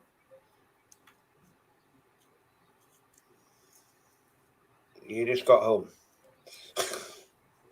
So Ian, what was it like when you just got home? Sorry? I was just saying, Heather said she just got home, so I was just going to ask you what it was like when you got home from your first conflict. A bloody relief. So, I mean, after the Falklands ended, so we went into Port Stanley. We were there for a few days, and because a couple of us on there that had children born whilst we was there, it was decided that 40 of the ship's company would, when we got to Ascension Island, Yeah. would go ashore and get a plane home. So we'd be home, a good 2 weeks before the ship got home, kind of thing. So that when the ship got back into Portsmouth, the rest of the ship's company could go and leave, and we'd be a skeleton crew on there keeping the thing, ticking over until we would come back. So that's why. So I was one of the 40 that went home. So my daughter was 6 weeks old when I got home. So it was a relief seeing her, you know what I mean? So Heather's got other questions up there for you as well. So yeah. she's asked have you been in a submarine? Well, I got drafted to submarine corps, but it didn't work out. I won't go into too much detail, but it's simply because of the events concerning the debt levels I was in. So I could have ended up on a submarine, but I didn't. So yeah, but I actually got on board one. Right, I won't say which one. And I was only on there for 14 hours and I got drafted off again. Anyway, it's a long story that, but these things happen. So, and what I would have been on would have been one of the Polaris submarines at the time. So. And I'll tell you what, they are freaking enormous. Don't realise how big those things are till you get on one. Yeah. What you see above the surface is only a tiny little bit of the thing. It's massive. They're like monsters. They're bigger than a 42 destroyer, put it that way. How long was I in? 9 years. Yeah. And she's asked, what's your favourite country? Where's Heather from? States. New Zealand. What's your favourite what? New Zealand. Yeah. Maybe. New Zealand was my favourite country because it kind of the way it is down there, kind of with the weather and stuff like that. It's like here. It's like home. It's the closest place somewhere else that I found is like home. Because I don't like too hot and I don't like too cold. But no, I enjoyed visiting the States as well. Some good memories of it. But I'd say pick one country, definitely New Zealand, definitely.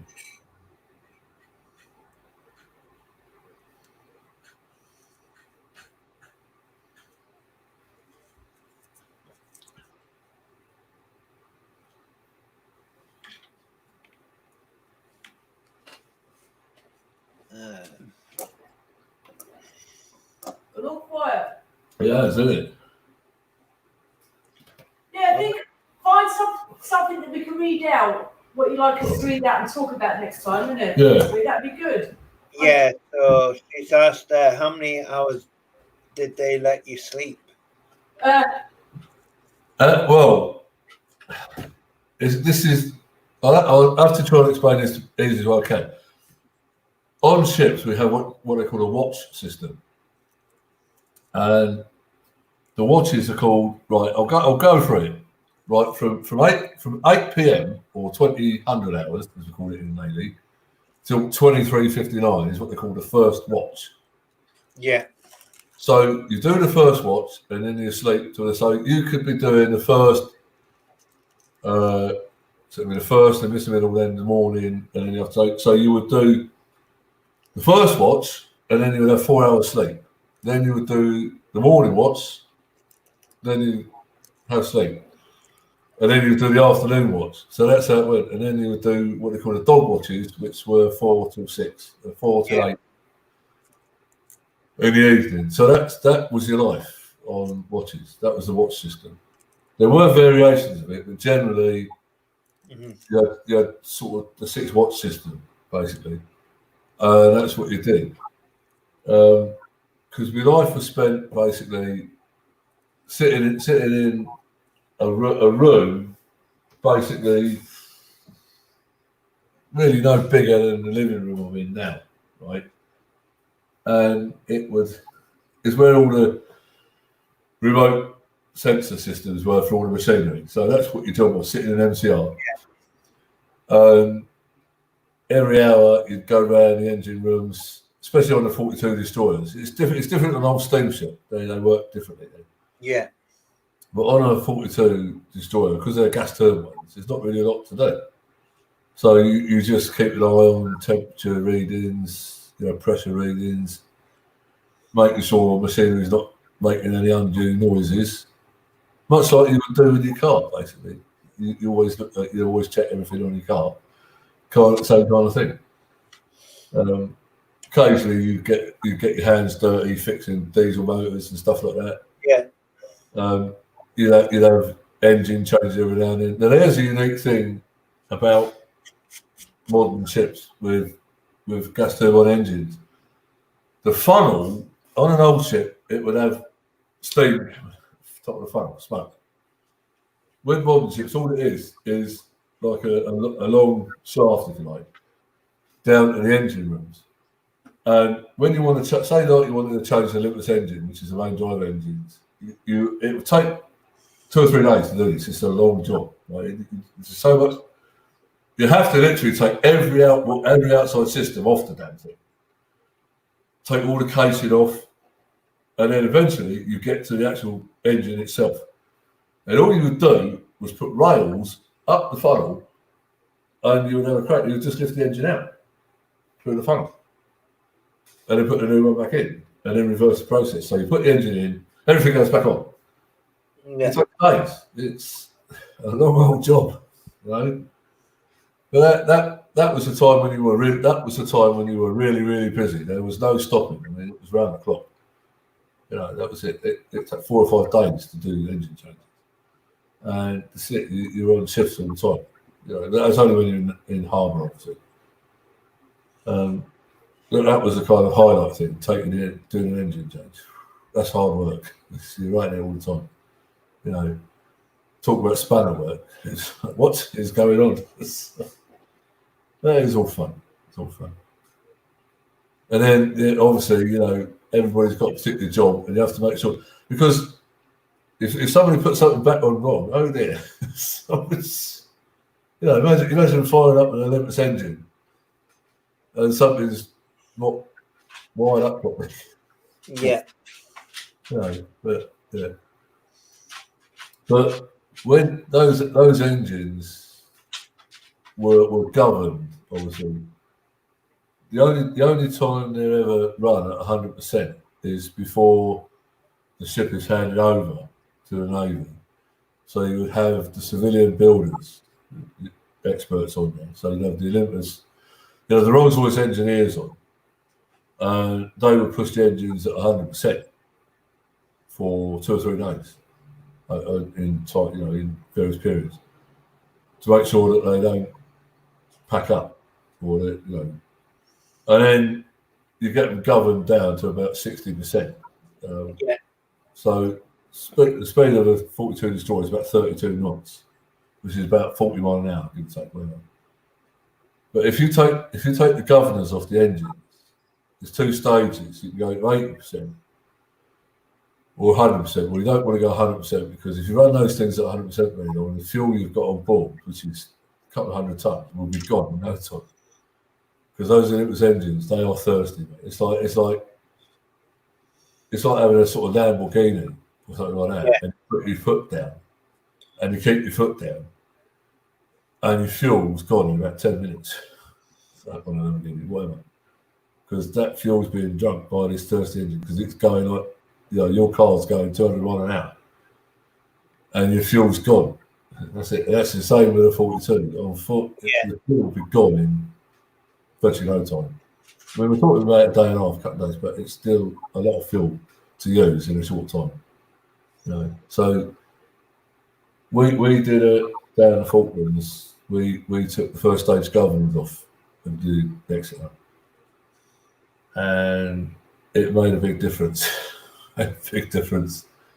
Shh, not supposed to say that, but yeah, it made a big difference.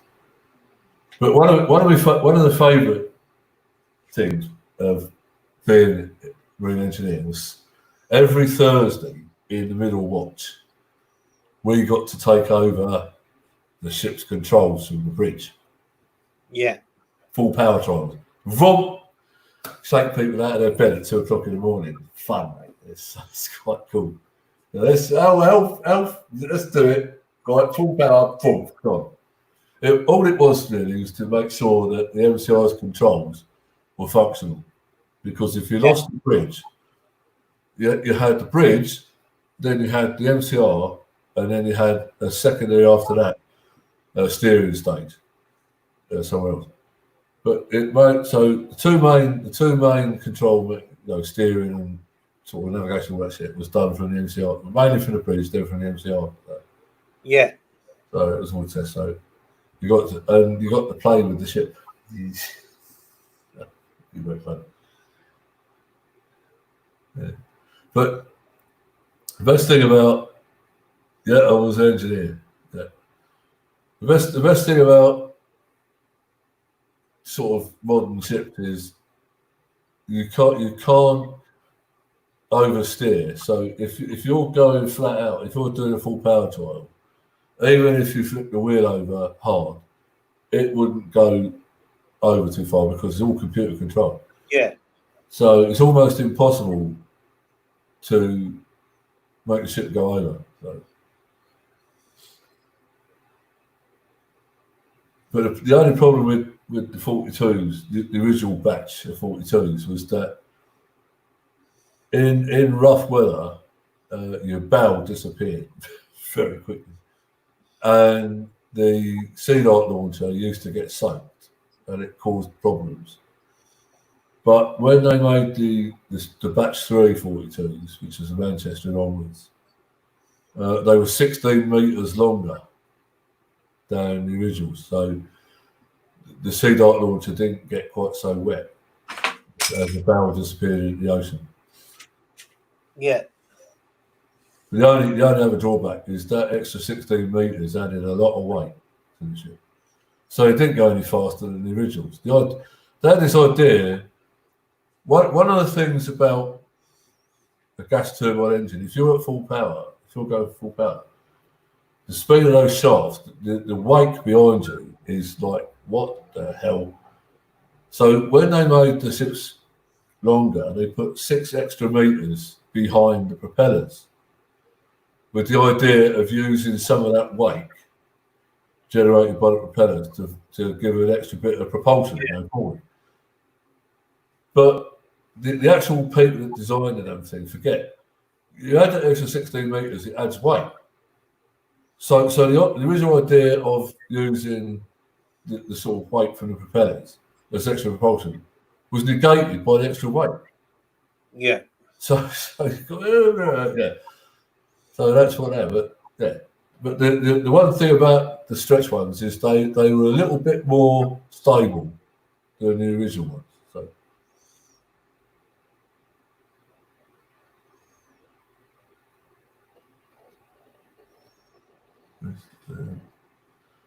were you seasick? No. Didn't bother me at all. It was as rough as you like, didn't bother.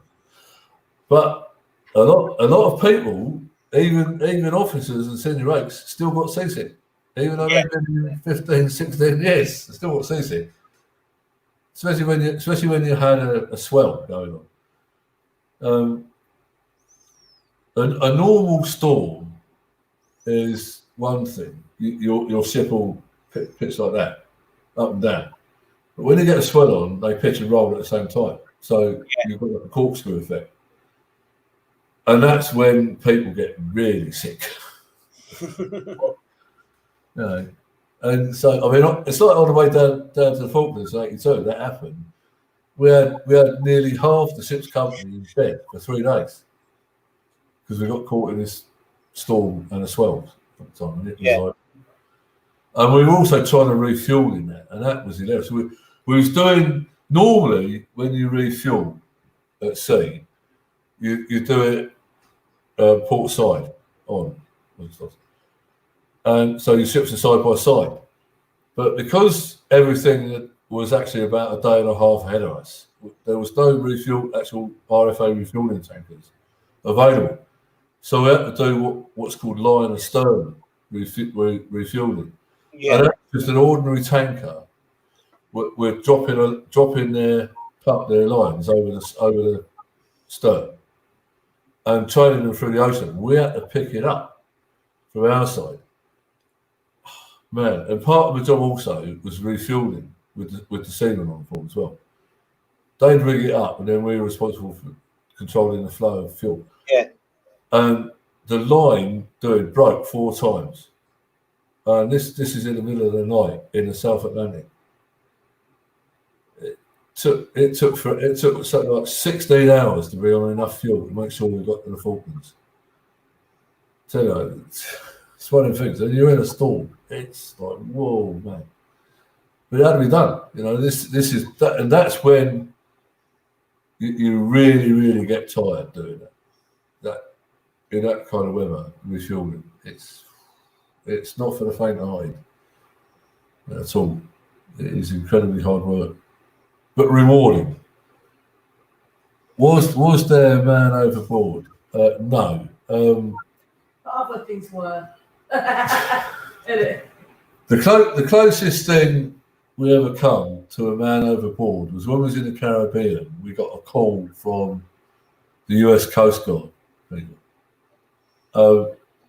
And what had happened, there was these 2 blokes from Florida that had gone out on these jet ski things. And they'd ended up 400 miles offshore, caught in the Gulf Stream, heading north. And we had to go and rescue them. And, you know, these complete idiots, if we hadn't found them, you would have never found them. The next place they'd have been is in the freaking Arctic Ocean. The jet skis are not designed for deep water, you know. And they when we found them, they were in serious trouble. I mean, they'd been out there for 17 and a half hours in freezing cold water. You know, they were literally at death's door, these 2 idiots. You know, for let's have some fun on a jet ski. Yeah. No, when I was in, they didn't have the Wrens on board. They do now. That changed, I think, in about the 1990s, I think, something like that. Eventually, when they had Wrens go to sea. But the strangest thing was when this idea of Wrens going to sea was first proposed. Yeah. People say, well, what about if some of the Wrens get pregnant? And people at the top said, oh, no, it never happened. But it did. So, yeah, so there was that side of it. But it's all settled down now because I think it's just everybody's got used to it now. So that's it. But at the beginning, one thing I will say is, think about this, all right? You've got a bunch of blokes on a ship and then suddenly put women on there. I mean, excuse me. You know what I mean? So that's like putting a time bomb into somebody's pants, you know. Yeah, basically. But now that it's more professional now. So it's kind of, you know. Heather said, was there good food? Oh yeah, the food on the ships was good. Food, no wrong with food. Somebody Maximum says, did you get drunk on board? Not really. get in serious trouble for being drunk. Yes. The thing in the Navy was, the official thing was 3 cans per man per day. Yeah. So we had 28 people down our mess deck, Stokers mess deck, engineers mess deck. So you've got 28 times 3. Well, no, I can't work the math out. But at sea, there was only about 5 of us actually drank beer. So we had all the beer. And every now and then you'd have a few more cans than you're actually entitled to. But as long as you didn't get blotto, you're all right. Yeah. The biggest danger was we did have a couple of alcoholics on ships at times who couldn't function, obviously. But because they're part of the family, nothing was ever said. They were kept eye on and their duties were covered by the rest of us. But we had this one young bloke who'd come on board, and we was actually in stateside, and we had all these people coming on from offshore. And he went up to the quartermaster, there's these people coming on, the skipper was there and everything. And because he said that one of the crewmates was drunk down a mess, it obviously got outside of the ship's company, which is all right. And the bloke concerned, when we got back to the UK, unfortunately got discharged. And 4 weeks later, they found him dead in the gutter at Southsea. Heather said, did you have to learn another language? No. There were, I mean, we had, really most places we went to weren't a language problem. Even if we were in sort of Morocco and without, because a lot of people spoke English anyway. So no, I mean there were people who could speak. Like, I mean, we had officers and that who could speak languages of different countries.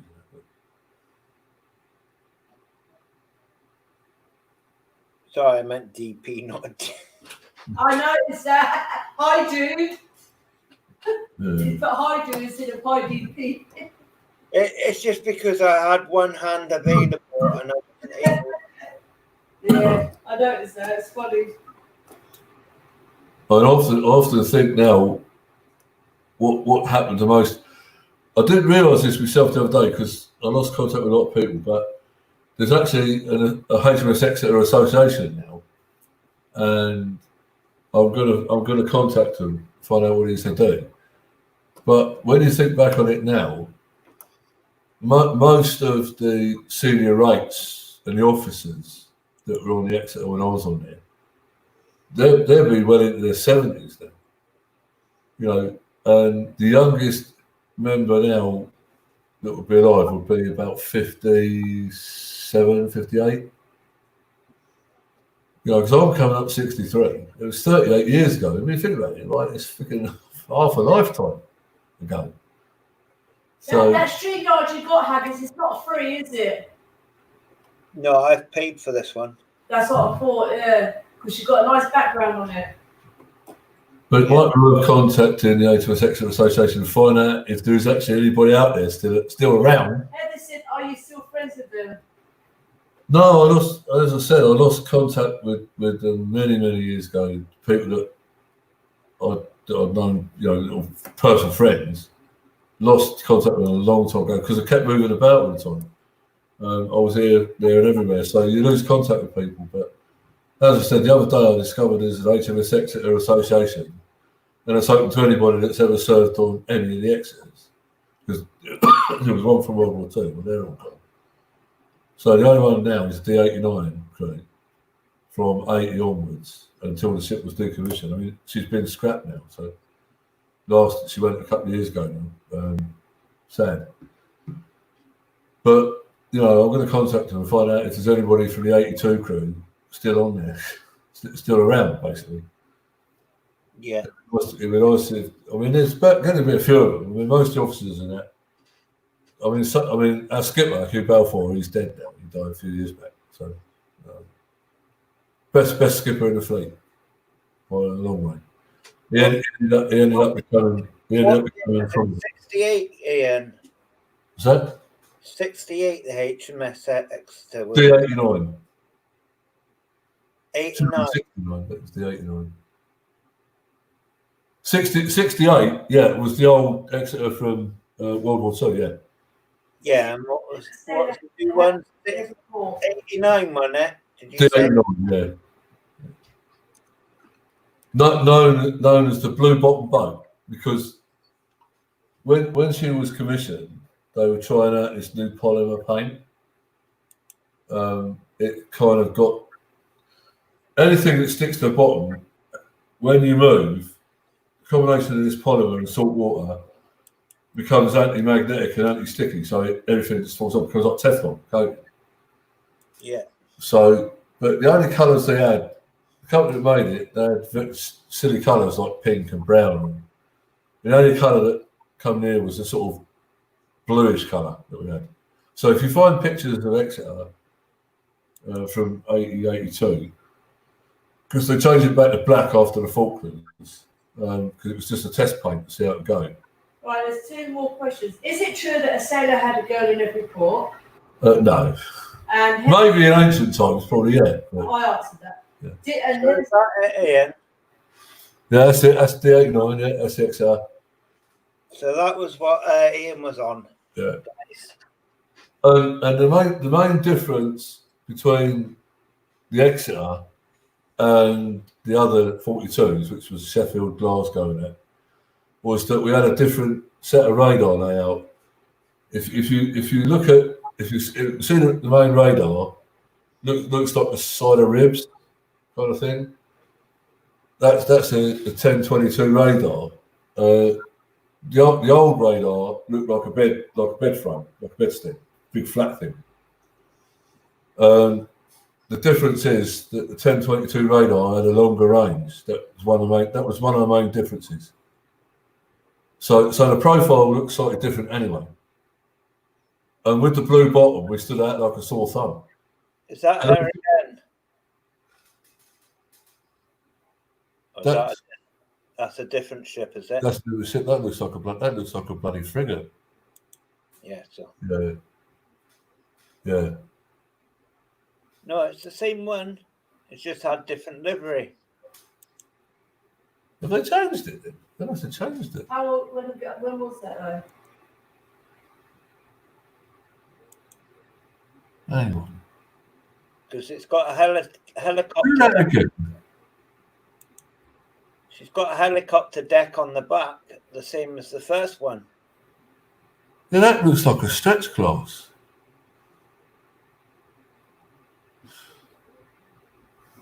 That's not a 42.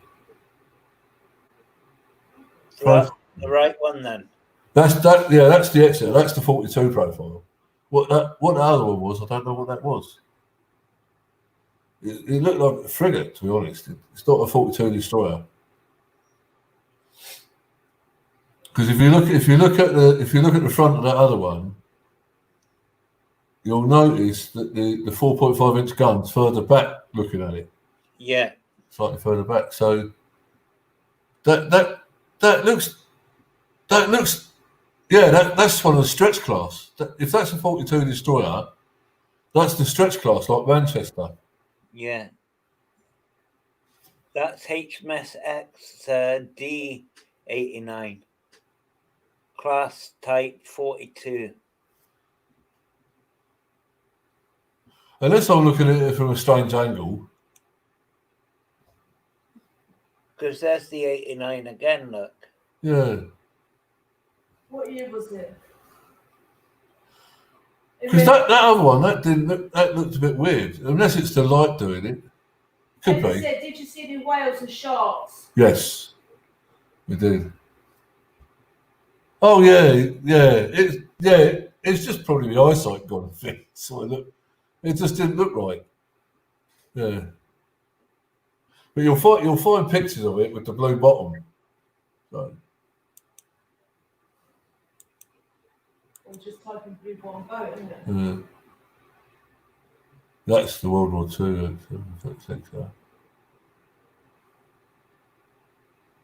There's a British York class as well. There's loads. Yeah, that's the World War II Exeter. That's from the Battle of the River Plate. Yeah. She was a cruiser back then rather than a destroyer. A bit more robust than the modern ships. Yeah. So she's 1980 to 89, yeah? Yeah.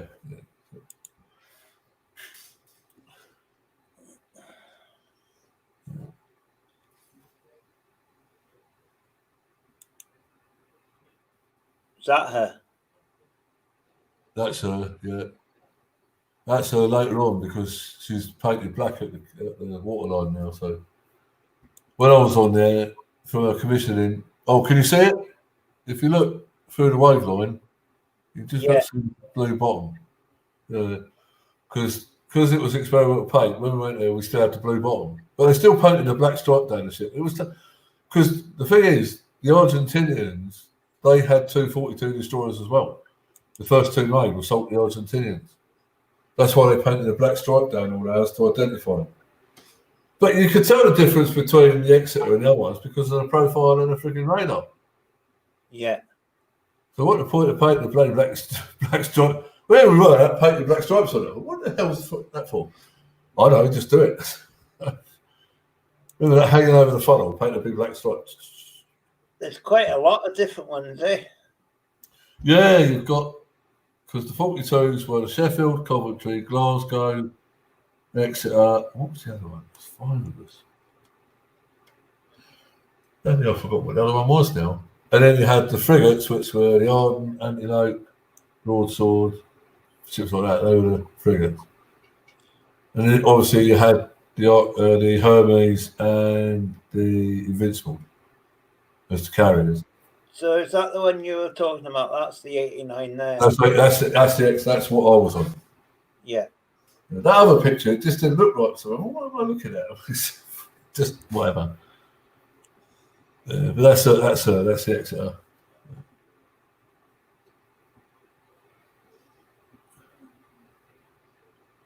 So has any of the newcomers come into the chat now? Got any more questions for Ian?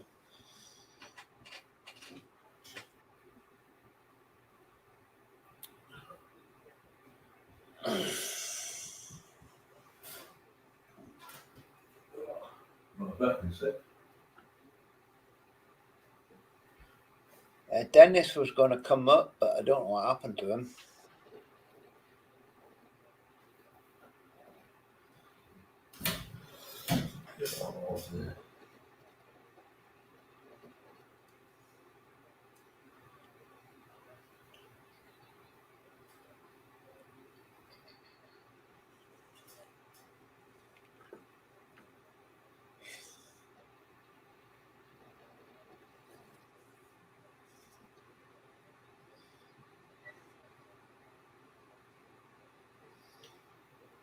What, have you got another picture there, Ian?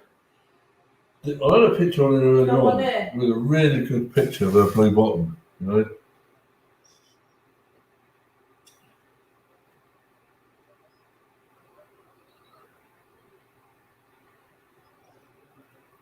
It's a shame she wasn't kept for a museum piece. Well, this is what was said, but they, you know, because she was the last of the Falkland ships to be scrapped. So there was none left from the Falklands War then? There's nothing serving now that was in the Falklands. All gone. So it's a shame, really. Served, no. Pardon? Yeah, but most of them have been scrapped. Some of them are probably up in Portsmouth Harbour at the top in the graveyard. But, you know.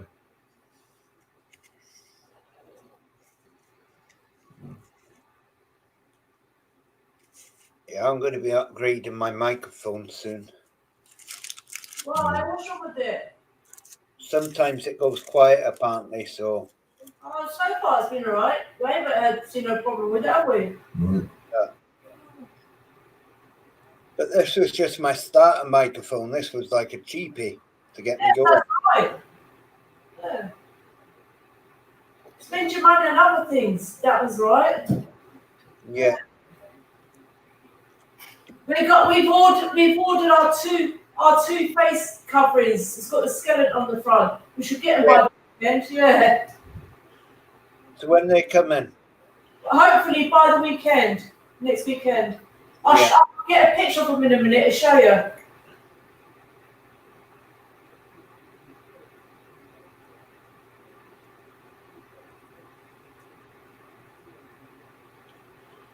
yeah, this is only £20 and 2 pence a month. Yeah. That's all right.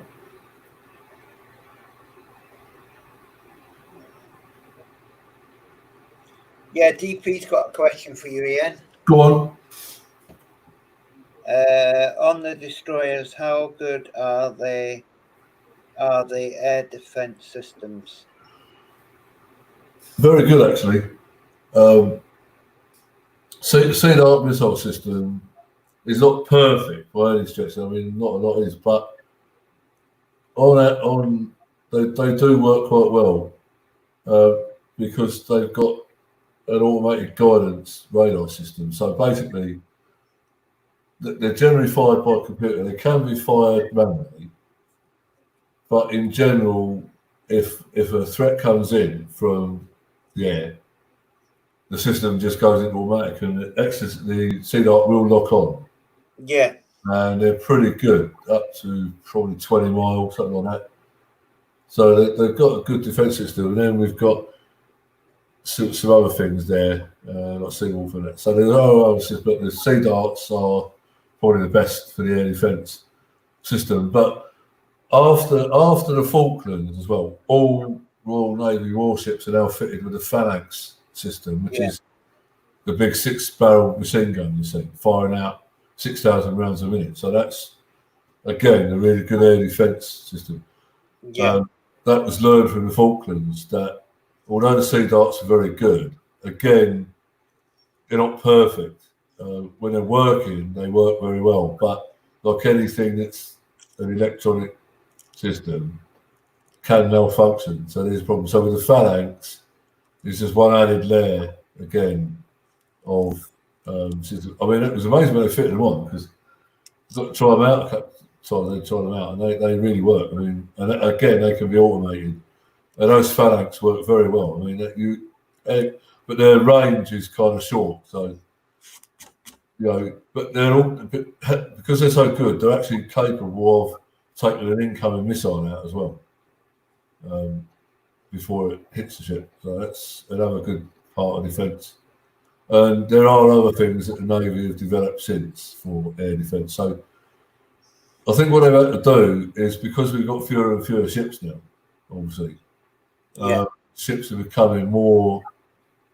The weapons on a modern warship weren't. We didn't have as many weapon systems as, say, you go back to World War II, and you had countless amount of guns on ships. But on a modern ship, all you've got is a 4.5-inch gun at the front, and then you've got the missile systems. But they realised, again, like a lot of people do, and it's even in air combat with aircraft, that they become too dependent on missiles. That's why everything's gone back to kind of more guns again. Especially sort of the things like the Phalanx, and there are other ones, which are kind of hushy-hushies we know about, which make it more able to shoot down incoming threats. Yeah. And relying on missiles all the time. I think even the Air Force has found that out. Too much reliant on missiles from long range. And you've got to think that you've got to have close-in stuff as well. Because you imagine, like in the Air Force, or the Air Force, a lot of their battles are going to be close in. When it comes down to nitty-gritty, they're going to be close quarter combat. So you've got to be reliant on guns again. Reliant on missiles too much is the wrong idea, So we went back to guns. So this is good, because guns are good. I think,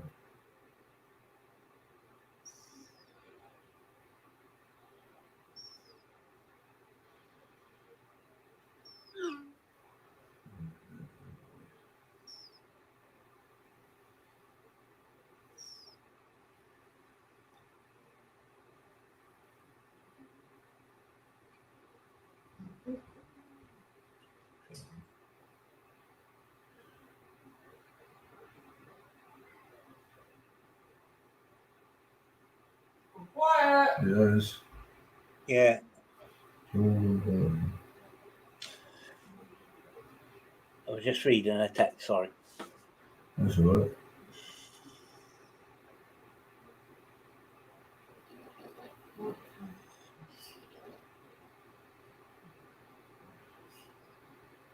There's a good picture of her, I guess. That's a good picture as well. Yeah. Obviously, that's post South Atlantic because she's got the black bottom back then. Yeah. But that's a good picture of her. I'll always remember as the Blue Bottom Terror. That's it.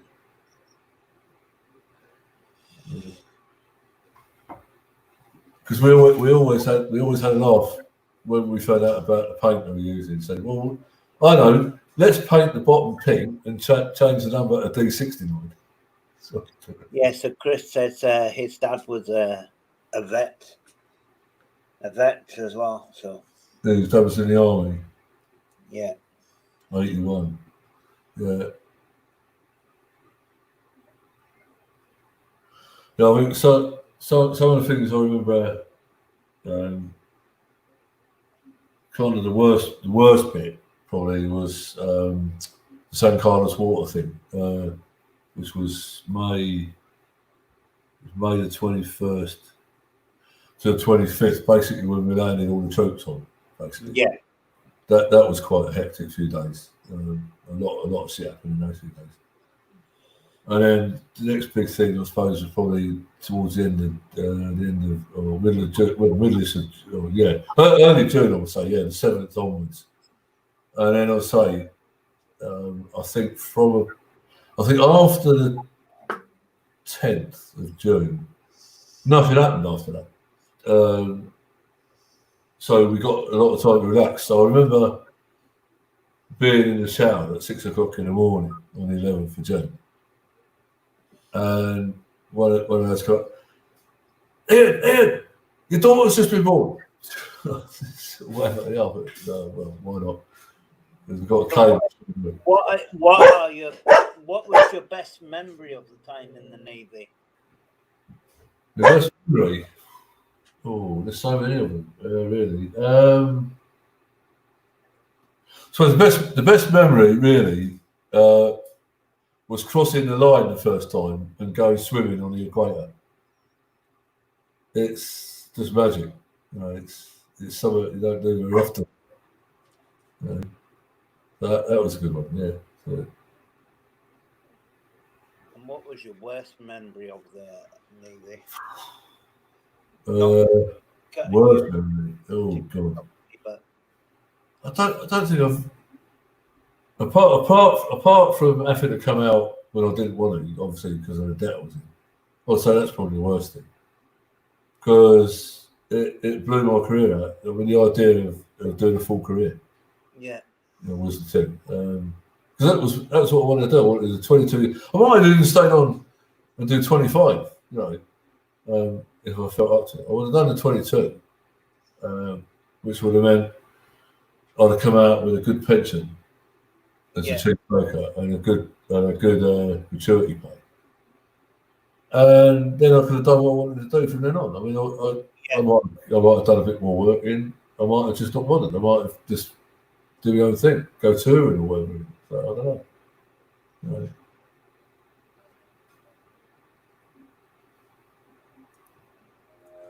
Oh, Chris, yeah.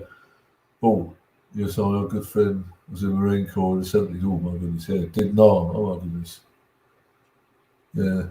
That was not a place to be from the stuff I've read. No way. That was a nasty place to be. At least he came home. That's the thing. Making sure you come home. That's the best thing. If you're in anything, whether it's a short conflict or a long war, just make sure you come home. That's it. That's all you can really do. Yeah. Do what you need to do. Come home. That's it. But always remember the fall. That's the thing. You lose a lot of friends. I lost some good friends, obviously, down the Falklands, but that's the unfortunate side of anything. So, yeah.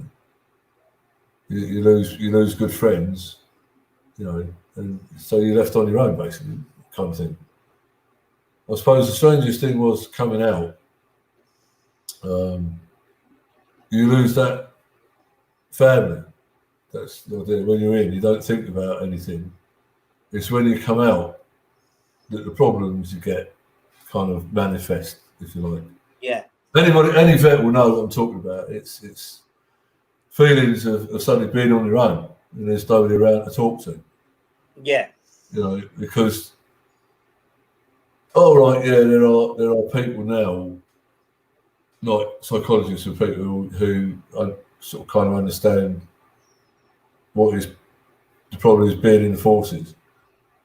But even they can't really fully understand what you go through, especially when you're in a conflict situation.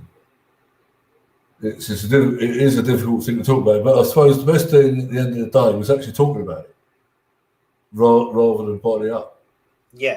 You know, in my dad's day, you just bottled up everything, and you didn't talk about it. But I think that's the worst thing is to bottle anything up. It's just to talk about feelings, you know, get them out of the way. You know, we're all human. We're not Supermen. You know what I mean? Yeah. We do a job, and that job sometimes can be a bit naughty. But you know, it's just a case of talking stuff out. And any veteran, I say, would say that. You know, is talk about it. Don't bottle it up. If any vet out there is still bottling it up, get it out, people. Because don't bottle it up. It'll kill you. It'll destroy you. You know, those kind of thoughts have got to be let loose. They've got to be out. You know.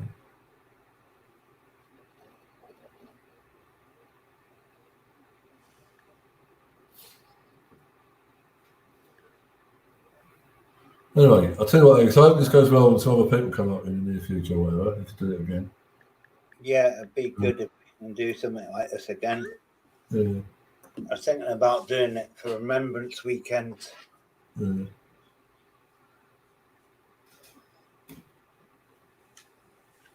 So, I don't know what else to say now. It seems that we've run out of questions for you. That's why I'm sitting in the background because I didn't want to interrupt. Yeah. So Haggis, find us something that I can read out, and then maybe you could find us something to talk about after that, innit? That'd be good next time. Yeah. Yeah. That's a good idea, that. Hopefully, maybe next weekend or the weekend after, we might do a live stream with our hair getting cut. Yeah. Yeah, that would be good. Good. We haven't got the clippers yet, but our neighbour says she's got some. We can borrow hers. Yeah. So it might be next weekend. We might do a live stream or the weekend after. That'd be funny. Don't worry. I'll give you plenty notice when it happens. Before I go, I will say again, if anybody out there that's a youngster that's thinking about going in to any of the armed forces, anywhere, any country, always think of this way, right? Yes, you can have a very good time. You'll make a lot of friends, but bear in mind, the idea it is an armed service, and you will at some point end up somewhere that's not a very nice place to be. As long as you're prepared to put up with that and realise that's what you're there for, you'll have a good time. But don't go in thinking it's all honey and roses, because it's not. That's the idea. You're in a fighting military force, whether it's Navy, Army, Air Force, Marines, or whatever. That's basically what you are. And as long as you always remember that, you'll be safe. You've got your friends, you've got your comrades around you. You'll always watch your back. That's what we do. It becomes a big family. We watch out for one another all the time. Mm-hmm. That's the thing. Don't be afraid to go in. You know, if you're thinking about it, but you're unsure because of obviously conflict situations, I'll say as long as you're prepared to deal with a conflict situation which could spring up, you'll be fine, and you will have a good time. You will have a good time.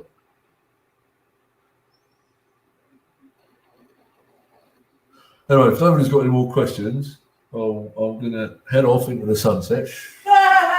Sunset. Oh, that was very interesting, Haggis. Yeah, Thank you very much, Ian, for coming up. yeah, that's no problem. Yeah. That's a good one. Some of the questions might have been hard for you to answer. No, they were pretty easy enough questions. I put a couple of questions in there, didn't I? Yeah. I always think this way. I mean, it's hard. The one thing is, mentioning some of it do get a bit emotional, but it's one of those things. I think next time we'll have to connect it to the big screen so we can relax on the sofa Yeah. while chatting. Isn't it? Because you sort of remember back on times, I think, and it does bring back a lot of memories. It's good to bring back those memories on from time to time. I think it's a good thing to remember. Yeah. People that are lost, people that are still not aware. Could we just get you to read the bit where it says that they're going down the sun again? Do you want to read the poem again? Yeah, that's all right. I should find it and give it to you. It'd just be handy to have that again. A bit of glasses. Oh yeah. Put the old man specs on. It's amazing what age does to your eyesight. Because we haven't got the I haven't put the chat thing on the tablet, so just put it on the phone. Right, I won't read it. Shall I read it from the name again? Yeah, from the top. Yeah. Yeah, from The Fallen by Robert Lawrence Binion, by artist William Strain. Lawrence Binion, poem by Robert Lawrence Binion, 1869 to 1943, published in the Times newspaper on the 21st September 1914. With proud thanksgiving, a mother for her children, England mourns for her dead across the sea. Flesh of her flesh they were, spirit of her spirit, fallen in the cause of the free. Solemn the drums thrill, death august and royal, sings sorrow up into immortal spheres. There is music in the midst of desolation, and a glory that shines upon our tears. They went with songs to the battle, they were young, straight of limb, true of eye, steady in the glow. They were staunch to the end, against odds uncounted. They fell with their faces to the foe. They shall grow not old, as we that are left grow old. Age shall not weary them, nor the years condemn. At the going down of the sun and in the morning we will remember them. They mingle not with their laughing comrades again. They sit no more at familiar tables of home. They have no lot in our labour of the daytime. They sleep beyond England's foam. But where our desires are, and our hopes profound, felt as a wellspring that is hidden from sight, to the innermost heart of their own land they are known, as the stars are known to the night.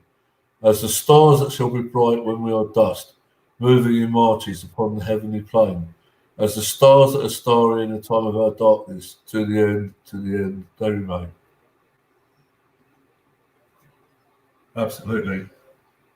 Yeah, I would like to say on behalf of my chat there, thank you very much for your service. Thank you very much. You're welcome. It's what we did, defend the nation. That's what it's about. And if it wasn't for men like you, we wouldn't have probably today's future. No, it wouldn't. And remembering back to my father's generation that fought the worst tyranny in history and sacrificed a hell of a lot, way more than we do today. Can't imagine what it must have been like, as my dad spent, as I say, my dad spent 3 years in a Japanese prisoner of war camp. And he came back and basically spent the rest of his life fighting off one kind of illness after another, stuff that he picked up that manifested years later. And then you get the people that are fighting in Europe, horrendous times.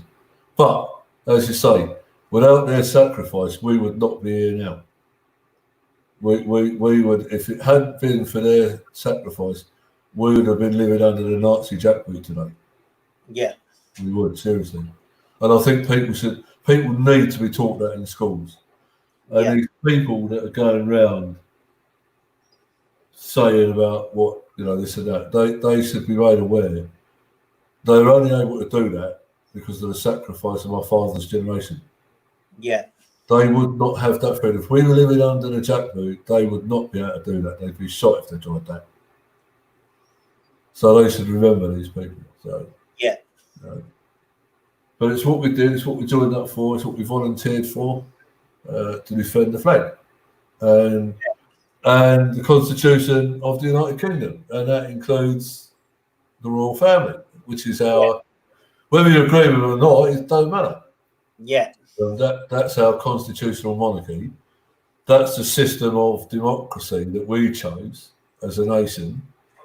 The Americans chose to have a republic. We nearly had a long-term republic under Oliver Cromwell, because at the time we had a very tyrannical king. But basically, we got Oliver Cromwell, who was a bit of a dictator. So take your pick. I mean, you could have gone either way. Yeah. Fortunately, we ended up with a reasonably good system of government. Not perfect. Well, it's just imagination, but it's preferable to some of the alternatives for us. I mean, so it wouldn't work for anybody else. It works for us as Englishmen and Scotsmen and Welshmen and Irishmen. That works for us at the moment. Until somebody comes up with a better system, we'll go with this one. That's it. That's why I look at it. Yeah. You know, defend what's here until it's gone, and there might be something better in the future. We don't know. Who knows? But defend what you've got for now, because we don't want to lose it. Because I dread the alternative.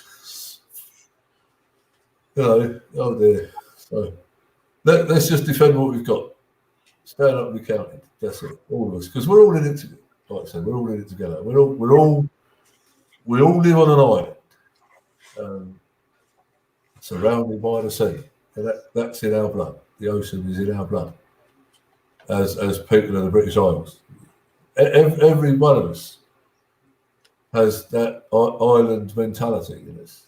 People say, "Oh, it's a stupid mentality," but it's not, because that's where we are. We live on an island, stuck off the north coast of Europe in the North Sea. So what can you do? So this is where we are. So make the most of it. You know, make every day count. That's what I say. Make every day count. Thanks for that. All right. Well, I'm going to head off, Agnes. Yeah, we've got to watch. We've got a second part of the film to watch. Thank you to all the people who asked questions. I hope my answers were pleasing enough. You know. And let's hope Haggis gets some more, you know, in the future, if he does another thing like this, gets other people come up from the other forces. If I could find a different subject we can talk about and ask questions on. So, yeah. Because it'd be nice to hear from a lot of other veterans. There's enough of us out there to do it. So, Nice interview, Dennis says. Thank you very much, Dennis. It's been the best I can put it out there. And Chris says, thank you for the service. Thank you very much. I did start to get Brothers in arms, yes. I did start to get a bit emotional, as you do. Yeah. It's something you can't help, you know. But it's been a pleasure. But it's been a pleasure talking. Yeah. You know, wish I could have said a bit more, but it can become a bit upsetting, so I have to be a bit careful. Sorry. Thanks for the format, Haggis. It's been a pleasure, mate. Thanks to everybody out there for coming on. And, you know, and also thanks to all my other veterans out there for your service as well. Without you out there, life will be hellish. That's it. No matter what country you're in, we've all fought for a reason. Fought to defend democracy and freedom, because the alternative is unthinkable. Yeah.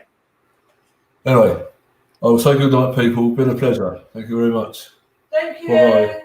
Thank you very much for that. Yeah, that was wonderful. And like I said, I do take my hat off to you and thank you for your service for Thank you very much. Yeah. on YouTube who've heard your story tonight. Thank you very much, Agnes. You're welcome, mate.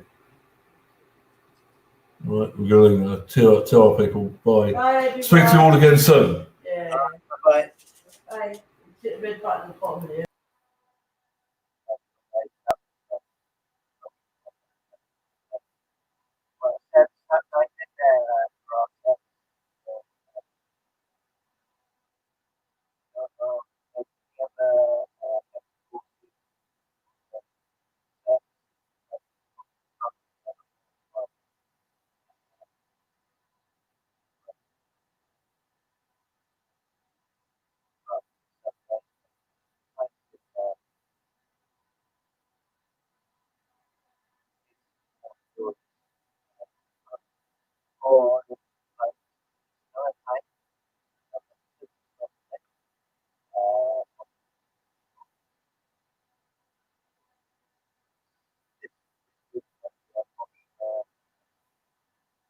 hear me now, Dennis? Dennis, can you hear me now? Yeah.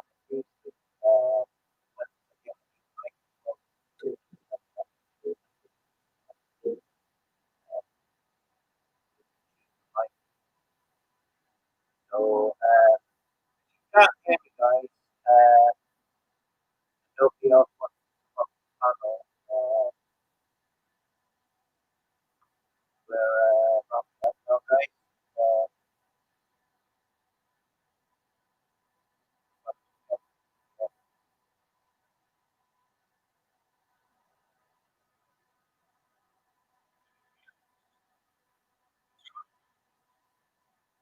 Hear me now, guys. Can you hear me now, guys?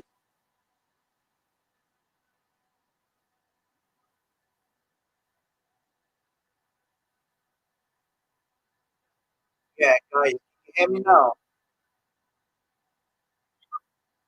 All right, guys. That's good.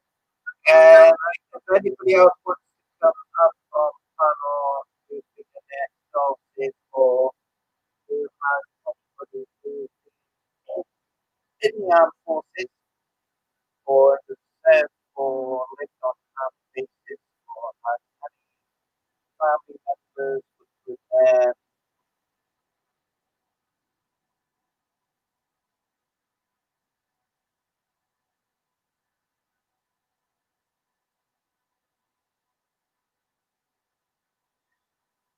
Yeah, guys.